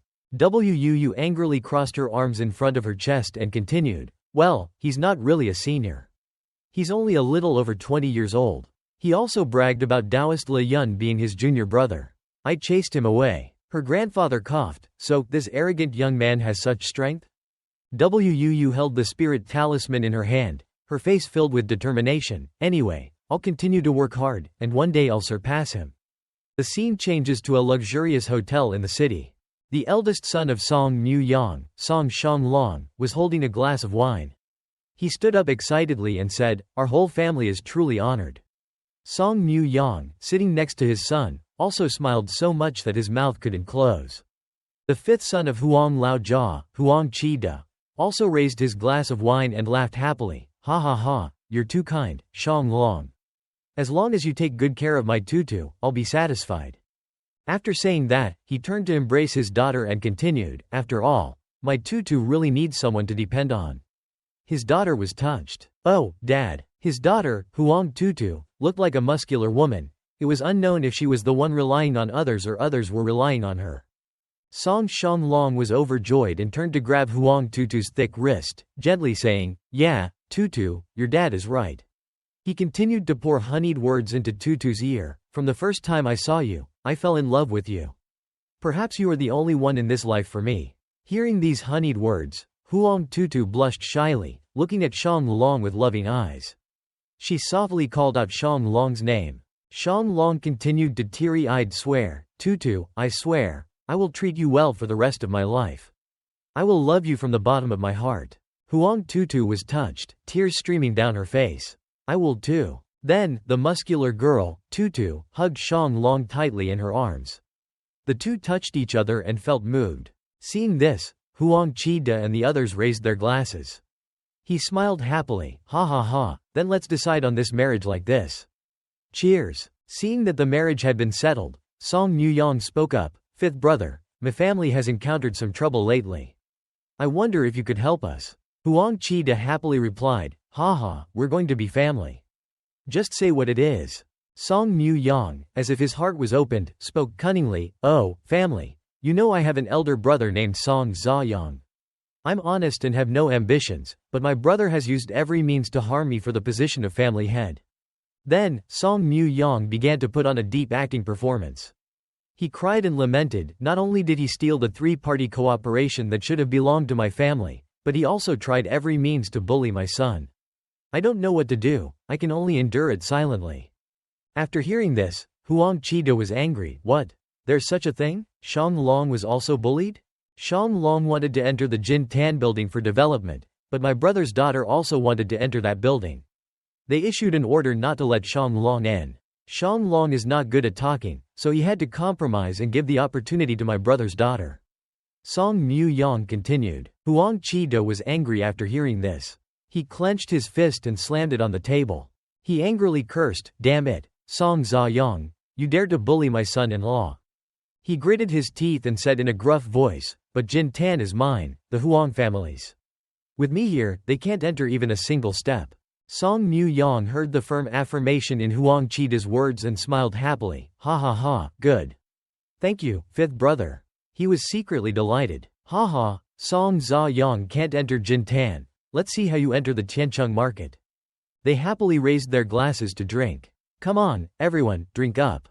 At the same time, So Chen had heard everything outside. He snorted and thought to himself, ha, this old fox is really up to something. He even dares to touch his wife's career. Then you've picked the wrong person to mess with.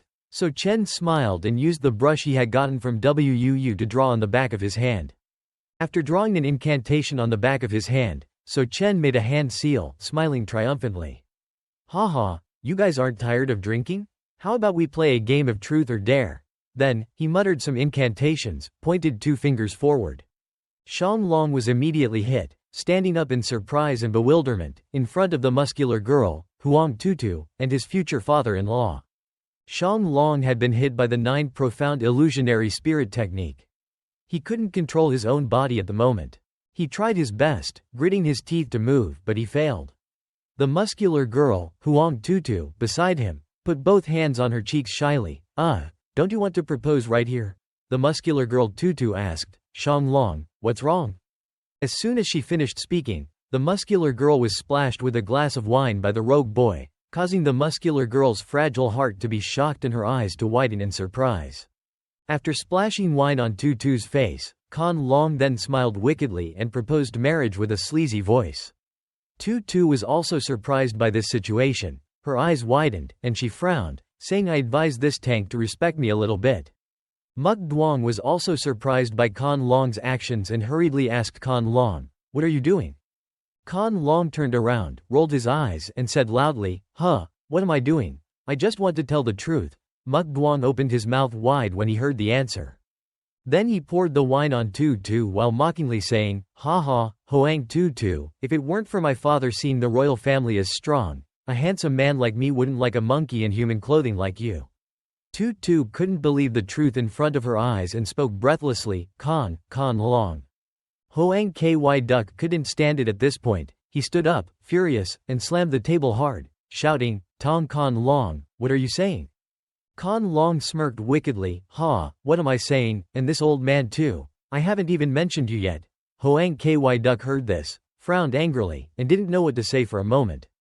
Then he continued, you can raise your daughter to this state. You're a real talent. You didn't buy the wrong baby formula for muscle building powder, did you?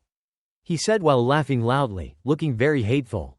Hoang Duck Ky was so angry when he heard this, he couldn't stand it, he had a heart attack, he painfully raised his hand to hold his chest, only managing to utter one word, you. He continued to provoke, you.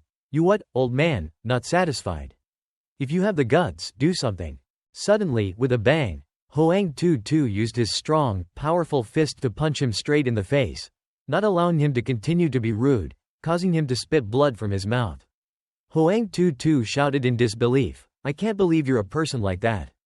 Then Hoang Tutu used his strong body, his muscles bulging, to press him down and continue punching him. With all his anger, Hoang Tutu punched and shouted at him, so you've been playing with my feelings all along, so you've been taking advantage of me. Kan Long had no chance to fight back, he lay there gasping, only able to moan in pain. Hoang Tutu continued to grab his collar, shook him up, and said, I'm so disappointed in your family. Then, he gripped his strong, healthy hands around his neck, shouted, break up, scum. Kan Long was beaten up, making him turn green and spit blood from his mouth. A cracking sound rang out, he no longer had the strength to resist. Then Hoang Tutu turned around and left, not forgetting to call, Dad, let's go, leaving him lying there gasping, green and bruised, barely alive on the floor. Hoang Duck Ky scolded, HMPH, I'm giving you credit for Tutu taking action, otherwise, I deal with you guys. Tong Muk Duong witnessed everything, not understanding what was happening. He stood rooted to the spot, sweating profusely, only managing to say, when everyone had left.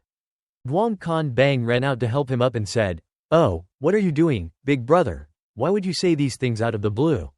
One of them noticed something strange and spoke up, wait, the traces of this strange skill. He hesitated for a moment, then continued, I'm afraid big brother is being controlled by someone else. Everyone behind them heard this and opened their mouths wide. Kan Long's younger brother exclaimed, what? He continued, isn't there Zhang Dao Shi from the Tong Taoyang family? He can control big brother like that. I think only Zhang Dao Shi can do that. Tong Muk Duong couldn't believe his ears. He asked again in doubt, it's Tong Taoyang, how? But how did they know about our meeting with the royal family? Did any of you leak the information? Muk Duong asked. Everyone froze for a moment when they heard this. Hearing this, Tong Kan Bang raised his trembling hand to look at it. Then he raised his trembling hand and confessed breathlessly, today in front of outsiders, I boasted about getting married. With a thud, a fist landed straight on Tong Kan Bang's face, causing his nosebleed to spurt out. Tong Muk Duong shouted angrily, success is unseen, failure is abundant, now it's exposed. Tong Muk Duong turned around angrily and said, damn it, Tong Taoyang, are you guys trying to chase me to the death? Okay, don't let me find a chance, leaving Duong Kan Bang sprawled on the ground. The scene shifts to So Tran, walking and laughing gleefully, ha ha ha. I only told Tong Kan Long to tell the truth a little bit, I didn't expect the truth to be so stimulating. Suddenly, a clacking sound came from the front. A figure appeared continuously punching the iron lamppost by the roadside. So Tran stood there observing, suddenly realizing, wrong way. Wrong way, I'm going to die of anger, I'm going to die of anger. He paid attention to the person in front of him, not understanding his actions. He continuously punched the lamppost by the roadside with an angry face. As he punched, he said, damn it, damn it. He continued, what kind of chicken coop is this place? The force of his hand made the lamppost dent. As he was continuously venting his anger on the lamppost, So Tran behind him suddenly spoke up, hey, brother, it's not right to vandalize public property. He turned around, with a huge, enormous figure. It could be said that he was twice as tall as So Tran. He said in a deep voice, hey, you. I came to this Zen city for a challenge, but now my mobile phone navigation is messed up. I don't know where to go. So Tran heard this and offered a solution. Well, if you're lost, you can take a taxi, tell them the address and have the driver take you there. Hearing this, he sadly raised his hand to his chest and said, oh, I get motion sickness. I get motion sickness even on a bicycle. So Tran didn't know what to say for a moment. He answered, so? Then he offered a suggestion, so if you want to go to a martial arts gym, I know one. We can be friends, I can show you how to get there. So Tran said happily. He was also interested and happily took out his phone to add him as a friend, saying, really? Then he brought his phone close to So Tran's phone and said excitedly, thank you, I'll scan you. What's your name, young man? So Tran laughed and replied, Haha, no problem, you can call me Dong Vin. After scanning, So Tran thought to himself, looking at this brother's martial arts skills, his strength must be no joke. I remember last time Vin Dong led people to block me in front of the bar. So this time, So Tran must have some plans. The next morning, So Tran and Tong Nhan went to the Kimdan building. Tong Nhan said, So Tran, yesterday, I didn't expect the engagement of your second uncle with the Hoang family to fall apart. I really can't believe it. The second uncle's matter wasn't caused by you, was it? Tong Nhan got out of the car and questioned So Tran. So Tran just smiled and denied, how could it be? Then he looked up at the sky, raised a hand to shield his eyes, and said, although it's a little happy in someone else's pain. But without the second uncle, we can finally rest assured about choosing the company's address in the Kimdan building. Then he looked at the building and continued, So Tran, we need to choose carefully today. So Tran agreed and said, okay, then the two of them walked together. Waiting and waiting, no staff appeared. So Tran stomped his foot on the notification bell and said, hey, where are the staff? It's been 2 hours, why hasn't anyone come to greet us? So Tran said, thinking, I've heard that the sales staff at the Kimdan building are very difficult. We've stumbled upon them. Tong Nhan sat beside him, saw So Tran stomping, frowned, and reminded him, So Tran, take your foot off. It's so bad. After a long wait, finally, a steaming hot cup of coffee with smoke still rising was brought over, along with the voice, oh dear, sorry to keep you waiting. A young man dressed neatly, holding a cup of coffee, stirring it slowly, walked over and introduced himself. I'm Director Hoang, in charge of the building's sales. May I ask if you two have your eyes on the 21st floor? Tong Nhan spoke up, that's right. May I ask what the price is here? Don't ask about the price, I'm sure you two can't afford it. Besides, I feel that even if you buy it, you won't be able to stay for a few days. He ignored the two, turned his back on them and replied. The two people sitting behind didn't understand. Tong Nhan wondered why. Then he sat down on the chair and continued, phew, because the 21st floor is Deep Xiao's company. I heard that you guys have conflicts below. It's the TNT Pharmaceutical Company, which is also a competitor of someone else. Added to that, Tian Xiao and Deep Xiao are close friends. So, it's an enemy on both sides. You guys are risking buying this floor. I think you won't be able to hold on for long, you'll go bankrupt. He finished speaking and leisurely took a sip of coffee. The two of them frowned in confusion when they heard this. They continuously asked So Tran, wife, what is the TNT Pharmaceutical Company? The TNT Pharmaceutical Company is the property of the Tian family. The Tian family is one of the 5 great families in the Zen city. Tong Nhan said, one of the 5 great families? So Tran suddenly remembered. Back then in Hua City, there were a total of 5 big families, including 5 family heads. Hoang, Tru, Tun, Tian, and Tong. Zen City is now ruled by the Hoang family, but the power of the Tian family cannot be underestimated. The Tong family, we were originally one of the 5 great families, it's just that we've declined now. Tong Nhan continued, Director Hoang, I believe we can persevere, please allow us to try. So Tran sat next to her, pondered, HMPH, the Tong family has declined, this director is looking down on people, huh? The sound of footsteps approaching accompanied by someone's voice, hee, my good colleague is here. Director Hoang heard the voice, looked over with a surprised expression. The young man introduced himself, Tong Nhan, I'm Tian Bo Thu of the TNT Pharmaceutical Company. The young man walked and extended his hand, wanting to shake hands politely. Tong Nhan lowered her head, was meek, and said softly, hello, Tian Xiao. Director Hoang quickly said, let's go, have a seat, Tian Xiao. Tian Xiao is a senior in the pharmaceutical industry. I hope to receive more guidance. Tong Nhan said softly. Hearing this, Tian Bo Thu said, what's there to ask for guidance? You're just a newcomer, how dare you come to the Kimdan building to choose a location? You must be secretly protected by Deep Xiao, right? Tong Nhan heard this, frowned in anger, and asked, what do you mean? He lowered his head, raised one finger, and said, I'll be blunt with you, Deep Xiao and I are close friends. If you are her person, I won't make things difficult for you. If not, I won't give you any face. Tong Nhan heard this, immediately explained, Tian Xiao, you misunderstood. Deep Xiao and I have no relationship. This is my husband, So Tran. He looked at Director Hoang, the two of them laughed mockingly and said, oh, right, I forgot, you and Deep Xiao haven't gotten engaged yet. But I can't believe he actually likes another man's wife. That's right, thinking about developing a separate relationship is quite stimulating. So Tran quickly walked up to him. He used his hand to slap him directly. He was slapped, almost falling face first. Then So Tran grabbed his wrist, rubbed it, and stood in front of him, saying, "We're here to choose an address for our company. You just got here and you're already saying all sorts of inappropriate things, are you crazy?" So Tran shouted. Tong Nyan was surprised by So Tran's actions and said loudly, "So Tran." Director Hoang saw this, ran over, and also shouted, "Tian Xiao. HMPH, I came here to show off to you guys. You guys dare to act cocky, you. This stupid son-in-law who beat Vin Dong in front of so many people, you're really famous." Tian Bothu said. He was punched hard by So Tran, causing his face to be bruised and swollen. He angrily cursed, "You should know that anyone who wants to do the pharmaceutical industry in Zen City has to kneel down and beg me. For those who just stepped into the pharmaceutical manufacturing industry like you, as long as I want." He paused a little and continued, "Squeezing you to death is no different than squeezing an ant to death." He continued to grab So Tran's collar and cursed, "I heard you're very capable, huh? If you're capable, keep hitting me. As long as you have you, don't be afraid of death, don't be afraid of your wife's efforts, and your Shah family's ruin in an instant, go ahead and hit me, ha ha ha." So Tran remained cold and expressionless. Hitting is hitting. Then he used his foot to kick him straight in the back leg, causing him to react too late.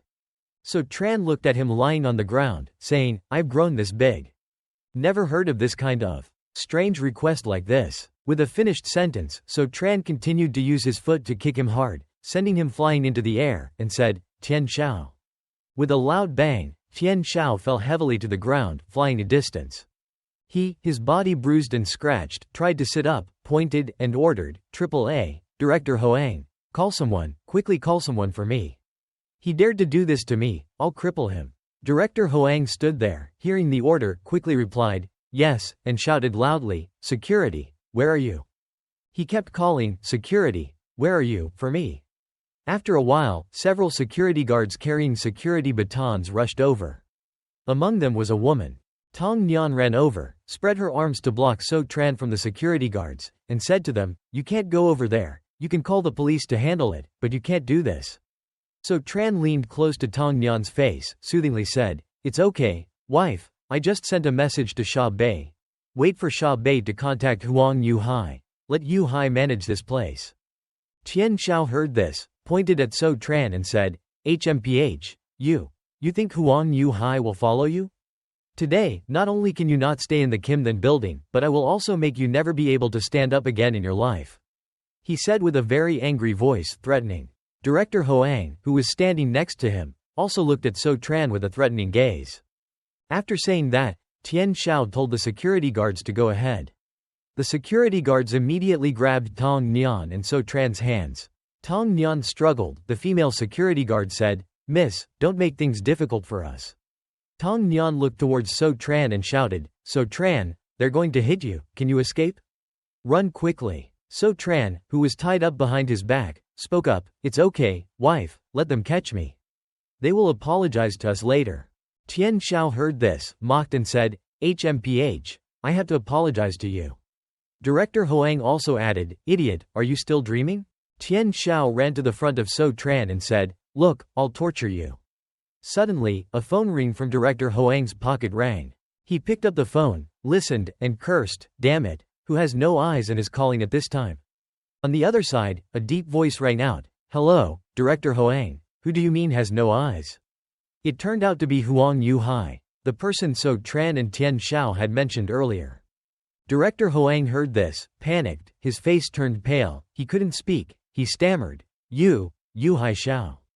Tian Xiao, holding a brick-sized brick, stood in front of So Tran, who was being held tightly by two security guards, and said, "Haha, So Tran, it's hard for the Tong family to cooperate and advance into the Kimthan building, but it's just started, and your clumsiness has ruined it all." Then he grabbed So Tran's hair, brought his face close, and held the brick in his hand close to So Tran's face, continuing to threaten, "Here, I want the rest of your life to be spent in a wheelchair." As soon as he finished, he raised the brick in his hand high, getting ready to hit So Tran. Tong Nyan, who was being controlled by the security guards, saw this, worried, and shouted, "So Tran, Suddenly, a voice rang out, "Stop." The Tian Shao hadn't had time to act, making him stop in surprise, not understanding what was happening. Director Hoang rushed out from somewhere, punched him directly in the face, and shouted loudly, "Don't touch So Tran Gongzi." He was hit hard, knocked back, his nose and mouth bled, he cried out, "Uh." Tian Shao fell to the ground, hitting a pot of cactus, causing it to shatter. The cactus thorns stabbed Tian Shao's face, causing him to grab his face and cry out in pain, "Quadruple A, my face." Director Hoang ran over, untied So Tran, tried to smile awkwardly, and asked, "Please, please, So Tran Gongzi, are you okay?" So Tran glanced at him disdainfully and replied, "Oh, just now, weren't you hoping something would happen to me?" He heard this, sweat dripping, trying to salvage the situation. "Aha, just now, it was all wrong, I was wrong." Tong Nian, when she was released, rushed over, pulled So Tran's hand, and said, "So Tran, let's go," secretly thinking, although I don't know why Director Hoang saved So Tran, but we can't move into this building. So Tran's safety is more important, leaving Director Hoang looking after them in a daze. Director Hoang hurriedly ran over, bowed his head, and said, This, Miss Tong, don't go, just now, I was a blind dog. I didn't know how to recognize people. Now, not only can I sell this floor to you, but I can also give you a 30% discount." Tong Nian stood in front of So Tran, surprised, and asked, 30%? Tian Shao, with his miserable appearance, lay there, struggling to raise his head, and shouted loudly, "Director Hoang, are you crazy? You see clearly who you should please now." Director Hoang stood there looking proudly, and said, "I'm sorry, Tian Shao."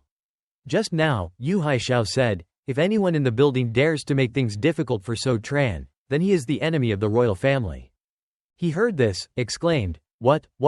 So Tran, with sharp eyes, thought, I know Xiao Huang loves and hates me at the same time.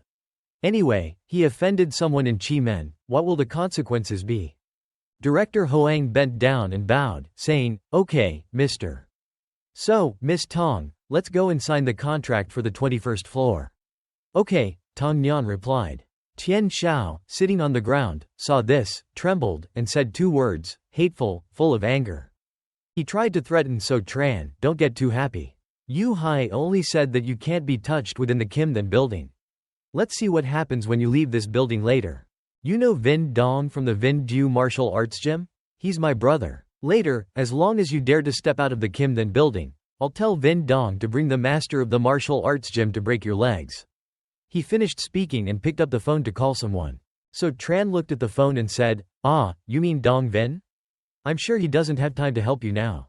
Tian Shao confidently said, "HMPH, you're still being stubborn. Vin Dong is my good brother, even if he has to climb a mountain of swords and descend into a sea of fire, he'll come to help me." Someone picked up the phone on the other side. He said loudly into the phone, "Hello, Vin Dong, quickly bring someone to Kimdan, I need you." "Hello, it's Tian Shao, help. Please come and save me." The person on the other side replied. Hearing this, Tian Shao's face turned pale. He was sweating profusely, and he didn't understand. "Save you?" At this time, So Tran turned his phone screen around, showed it to Tian Shao, and said, "Oh, it seems like your good friend can't come anymore. Right now, the Vin Du martial arts gym is being live-streamed." He saw despair on his face. Besides, Vin Dong and the master of the martial arts gym you mentioned are in big trouble. The phone screen shows the image of the master of the martial arts gym lying on the ground, looking very miserable, while Vin Dong is still listening to Tian Shao's call for help, saying, "Oh, the master of the Vin Du martial arts gym has been knocked out. I heard the sign was also knocked down, damn it. The person who beat them is really awesome." Tian Shao heard this, as if struck by lightning, quickly said, "The martial arts gym, the Vin Du martial arts gym was taken down. Who could defeat the master of the Vin Du martial arts gym?" "Haha, you want to ask who it is?" So Tran smirked and asked. "Then I don't know." So Tran replied. Then he looked at the phone. The chat record between him and the blind man So Tran had met before. The content of the chat appeared. The blind man sent So Tran the reason why the gym was taken down. Then So Tran showed the chat record to Tian Shao, secretly thinking, I had seen this guy's fighting skills before, it really didn't disappoint me. Night fell. At the Tong family residence, Tong Nian asked So Tran, are you blessed by the goddess of luck? Why is it that as long as you're here, danger is always averted? So Tran humbly replied, maybe it's because I like helping people. Oh, you can't keep teasing your enemies like that. We're about to go to the family party, you have to be well behaved later, okay? Tong Nyan said helplessly, reminding So Tran. So Tran just smiled and replied, wife, don't worry, everyone knows about this side of me. Tong Nyan heard this, put her hands on her hips, frowned a little in anger, glanced at So Tran, and said, is that so? So Tran just chuckled. At this time, the whole Tong family was having a family gathering in the living room. Lin Tianping spoke up and asked, Xiao Shu, the Kim Then grand celebration is coming up. How's your lion dance practice going? Tong Shu lowered her head, looking sad, and replied, it's not going very well. Although I've been practicing hard, compared to the seniors from other families, my lion dance is still far behind. Lin Tianping laughed happily and encouraged, it's okay, we don't expect you to defeat those seniors with decades of experience. Her elder sister added, as long as you don't come in last. Her younger sister also continued, that's right, our goal is to avoid being too embarrassing. Tong Shu frowned, uneasy, and said, but I really want to win glory for the family. Chu Jian, who was sitting next to her, continued, HMPH, people should know their place. How can a wild chicken compare to a hawk? Wouldn't that be inviting shame? So Tran walked over and encouraged, it's okay, Xiao Shu, don't listen to them. Brother-in-law believes you can definitely win first place. Everyone heard this and started to say, HMPH, this idiot is eavesdropping again, isn't he afraid of making things big? A bystander said, it's quite easy to listen. Anyway, it's not him who's competing, he can just stand there and say whatever he wants. So Tran walked over, pulled a chair, and said, who said I'm a bystander? Do you guys know about the lion dance betting? Let me support Xiao Shu. I bet all my money on her. Lin Tianping heard this and asked, oh, to encourage Xiao Shu? We bet 5,000 yuan symbolically for Xiao Shu. How much did you bet? Not much, just $1 million. So Tran said lightly, then he showed everyone the betting bill on his phone. Everyone was stunned when they heard the amount. Lin Tianping said, what? 1 million? Tong Nyan was also surprised. She turned to So Tran and asked, where did you get the money from? Oh, I borrowed it from Sha Bei. So Tran replied, you borrowed $1 million to bet, it's too unreasonable. Why didn't you tell me? Tong Nyan questioned angrily. Lin Tianping, after hearing So Tran say this, laughed loudly, ha ha ha, this guy is crazy. $1 million can be used for a small project, take it to bet. Tong Shu wins, it's like believing a newborn baby can run a marathon. Chu Jian also added, don't you understand anything about previous lion dance competitions? You should know that just the Hoang family alone has been the lion dance champion for several years in a row. Countless families have tried to defeat their lion, but they all ended up miserably. Tong Shu spoke up, that's right, brother-in-law. I appreciate your heart, but you don't need to waste $1 million. So Tran still kept a calm expression, replying, it's okay, now her odds are 120. If she wins, it can be exchanged for 20 million. Lin Tianping continued to laugh and said, ha ha ha, are you still dreaming? A cough sounded. Tong Ta Yang, supporting his father, walked in and loudly reminded everyone to be quiet, the family gathering is about to begin. Grandpa said, Ta Yang, Mu Yang, you two report your recent situation. Yes. Tong Ta Yang slowly said, Father, recently, we have resumed the three-way cooperation with the Deep and Vin families. The cooperation with the Shah family is also supported by Sha Lao, and for now, it is going smoothly. That's great. What about you, Mu Yang? Grandpa asked Tong Mu Yang. Mu Yang frowned, showing a clear sense of worry. He hesitated and said, I. Then, he gathered all his courage, closed his eyes tightly, gritted his teeth, and admitted, the situation of us recently is not very good. The two sons of Mu Yang showed clear signs of embarrassment and shame on their faces. Is that so? Whether the situation is good or not, the host family still belongs to Ta Yang. Yes, father. Tong Ta Yang replied. The two sons of Mu Yang couldn't bear it, thinking in their heads, damn it. Karma, and you guys, the whole So Tren family, just wait. The Tong family patriarch continued, next, the most important thing is the Huang family's Lion Dance Festival. The Tong family, every year, we come in last, it's a bit embarrassing.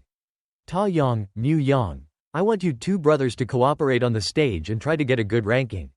Tong Ta Yang replied, yes, father. But I'm afraid.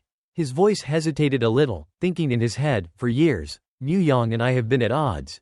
Even if I agreed to cooperate, Mu-yong wouldn't agree. Tong Mu-yong, hearing this, immediately agreed, yes, father. I will instruct my lion dance team to do their best to support Xiao Shu, and try to get her a good ranking. The two sons of Mu-yong then smiled wickedly. Tong Ta-yong was a little suspicious, thinking strangely, second uncle actually agreed to cooperate, and he even took the initiative to offer to help Xiao Shu. Chu Jian also whispered, moreover. The Tong family patriarch glanced at Ta-yong, probing, Ta-yong, what do you think? Ta-yong lowered his head and said, second uncle said so, naturally, I have no objections. Okay, then at that time, you must help each other and get a good ranking. The patriarch said. Mu-yong smiled, then said, father, that's what we should do. So Tran observed everything, but didn't say anything for the time being. So Tran immediately told his wife, Xiao Shu, I suspect they don't have good intentions like that. You have to be more careful when you go on stage. Tong Shu sat next to him, frowned, and asked, what? So Tran slapped her hard, a loud clap sounded, be careful, you might be busy. Okay, I got it. Tong Shu replied. Tong Mu-yong glared at So Tran, threatening, you guys, just wait. The night before the Kimdan grand celebration, Huang Yu-hai sat on the sofa, scrolling through his phone, and said, the Bei Tran Pharmaceutical Company bet 1 million at my place. Betting on Tong Shu from the Tong family to win the championship. He laughed loudly and continued, ha ha ha, Sha Bei is winning over So Tran and giving me money? Could it be that he's really as good as Long Yong? Then, he suddenly revealed a scheming face and said, I've already invited my master. Tomorrow, not only will I expose So Tran, but I will also have my master take revenge on him after the competition. The next day, the Kimdan grand celebration was opened. In front of the competition venue, there were many people coming and going. The Mick excitedly said, welcome everyone to the Kimdan grand celebration. Then, a string of fireworks were shot up, incredibly brilliant. The whole Tong family went there. Grandpa looked around and exclaimed, wow, the number of participants this time is more than previous times. Tong Mu-yong said, father, don't worry. This time, I've asked Kan Long-ying to come back. Kan Long-ying's specialty is the lion dance. He will definitely help Xiao Shu get a good ranking today. Xiao Shu, long time no see. Tong Kan Long-ying, the second son of Tong Mu-yong, was wearing a performance outfit. He looked at Tong Shu and greeted her. Tong Shu also cheerfully waved back, long time no see, Yang. Grandpa expressed his satisfaction, saying, I believe you brothers will work together and definitely achieve good results. Then the two of them shook hands. Chu Jian carefully observed the surrounding situation. Then Mu-yong and Ta-yong helped the Tong family patriarch to the spectators' seats. Sha Bei was also sitting there. Seeing So Tran and Tong Nyan coming, he called out, So Tran, sit here. So Tran saw Sha Bei calling him, so he happily agreed. Huang Yu-hai saw Sha Bei and said, Sha Xiao, I heard you bet 1 million for Tong Shu to win over So Tran. Deep Xiao Huang, who was sitting next to Huang Yu-hai, also added, or, while the competition hasn't started yet, quickly change it to my family's lion dance team. Sha Bei heard the others mocking him, so he said back, oh, you want me to bet on your family? I'd rather bet on your uncle than you. So Tran heard this, smiled brightly, raised 2 fingers, and praised, Brother Bei, you're so cool. The two, Huang Yu-hai and Deep Xiao Huang, were furious when Sha Bei retorted like that.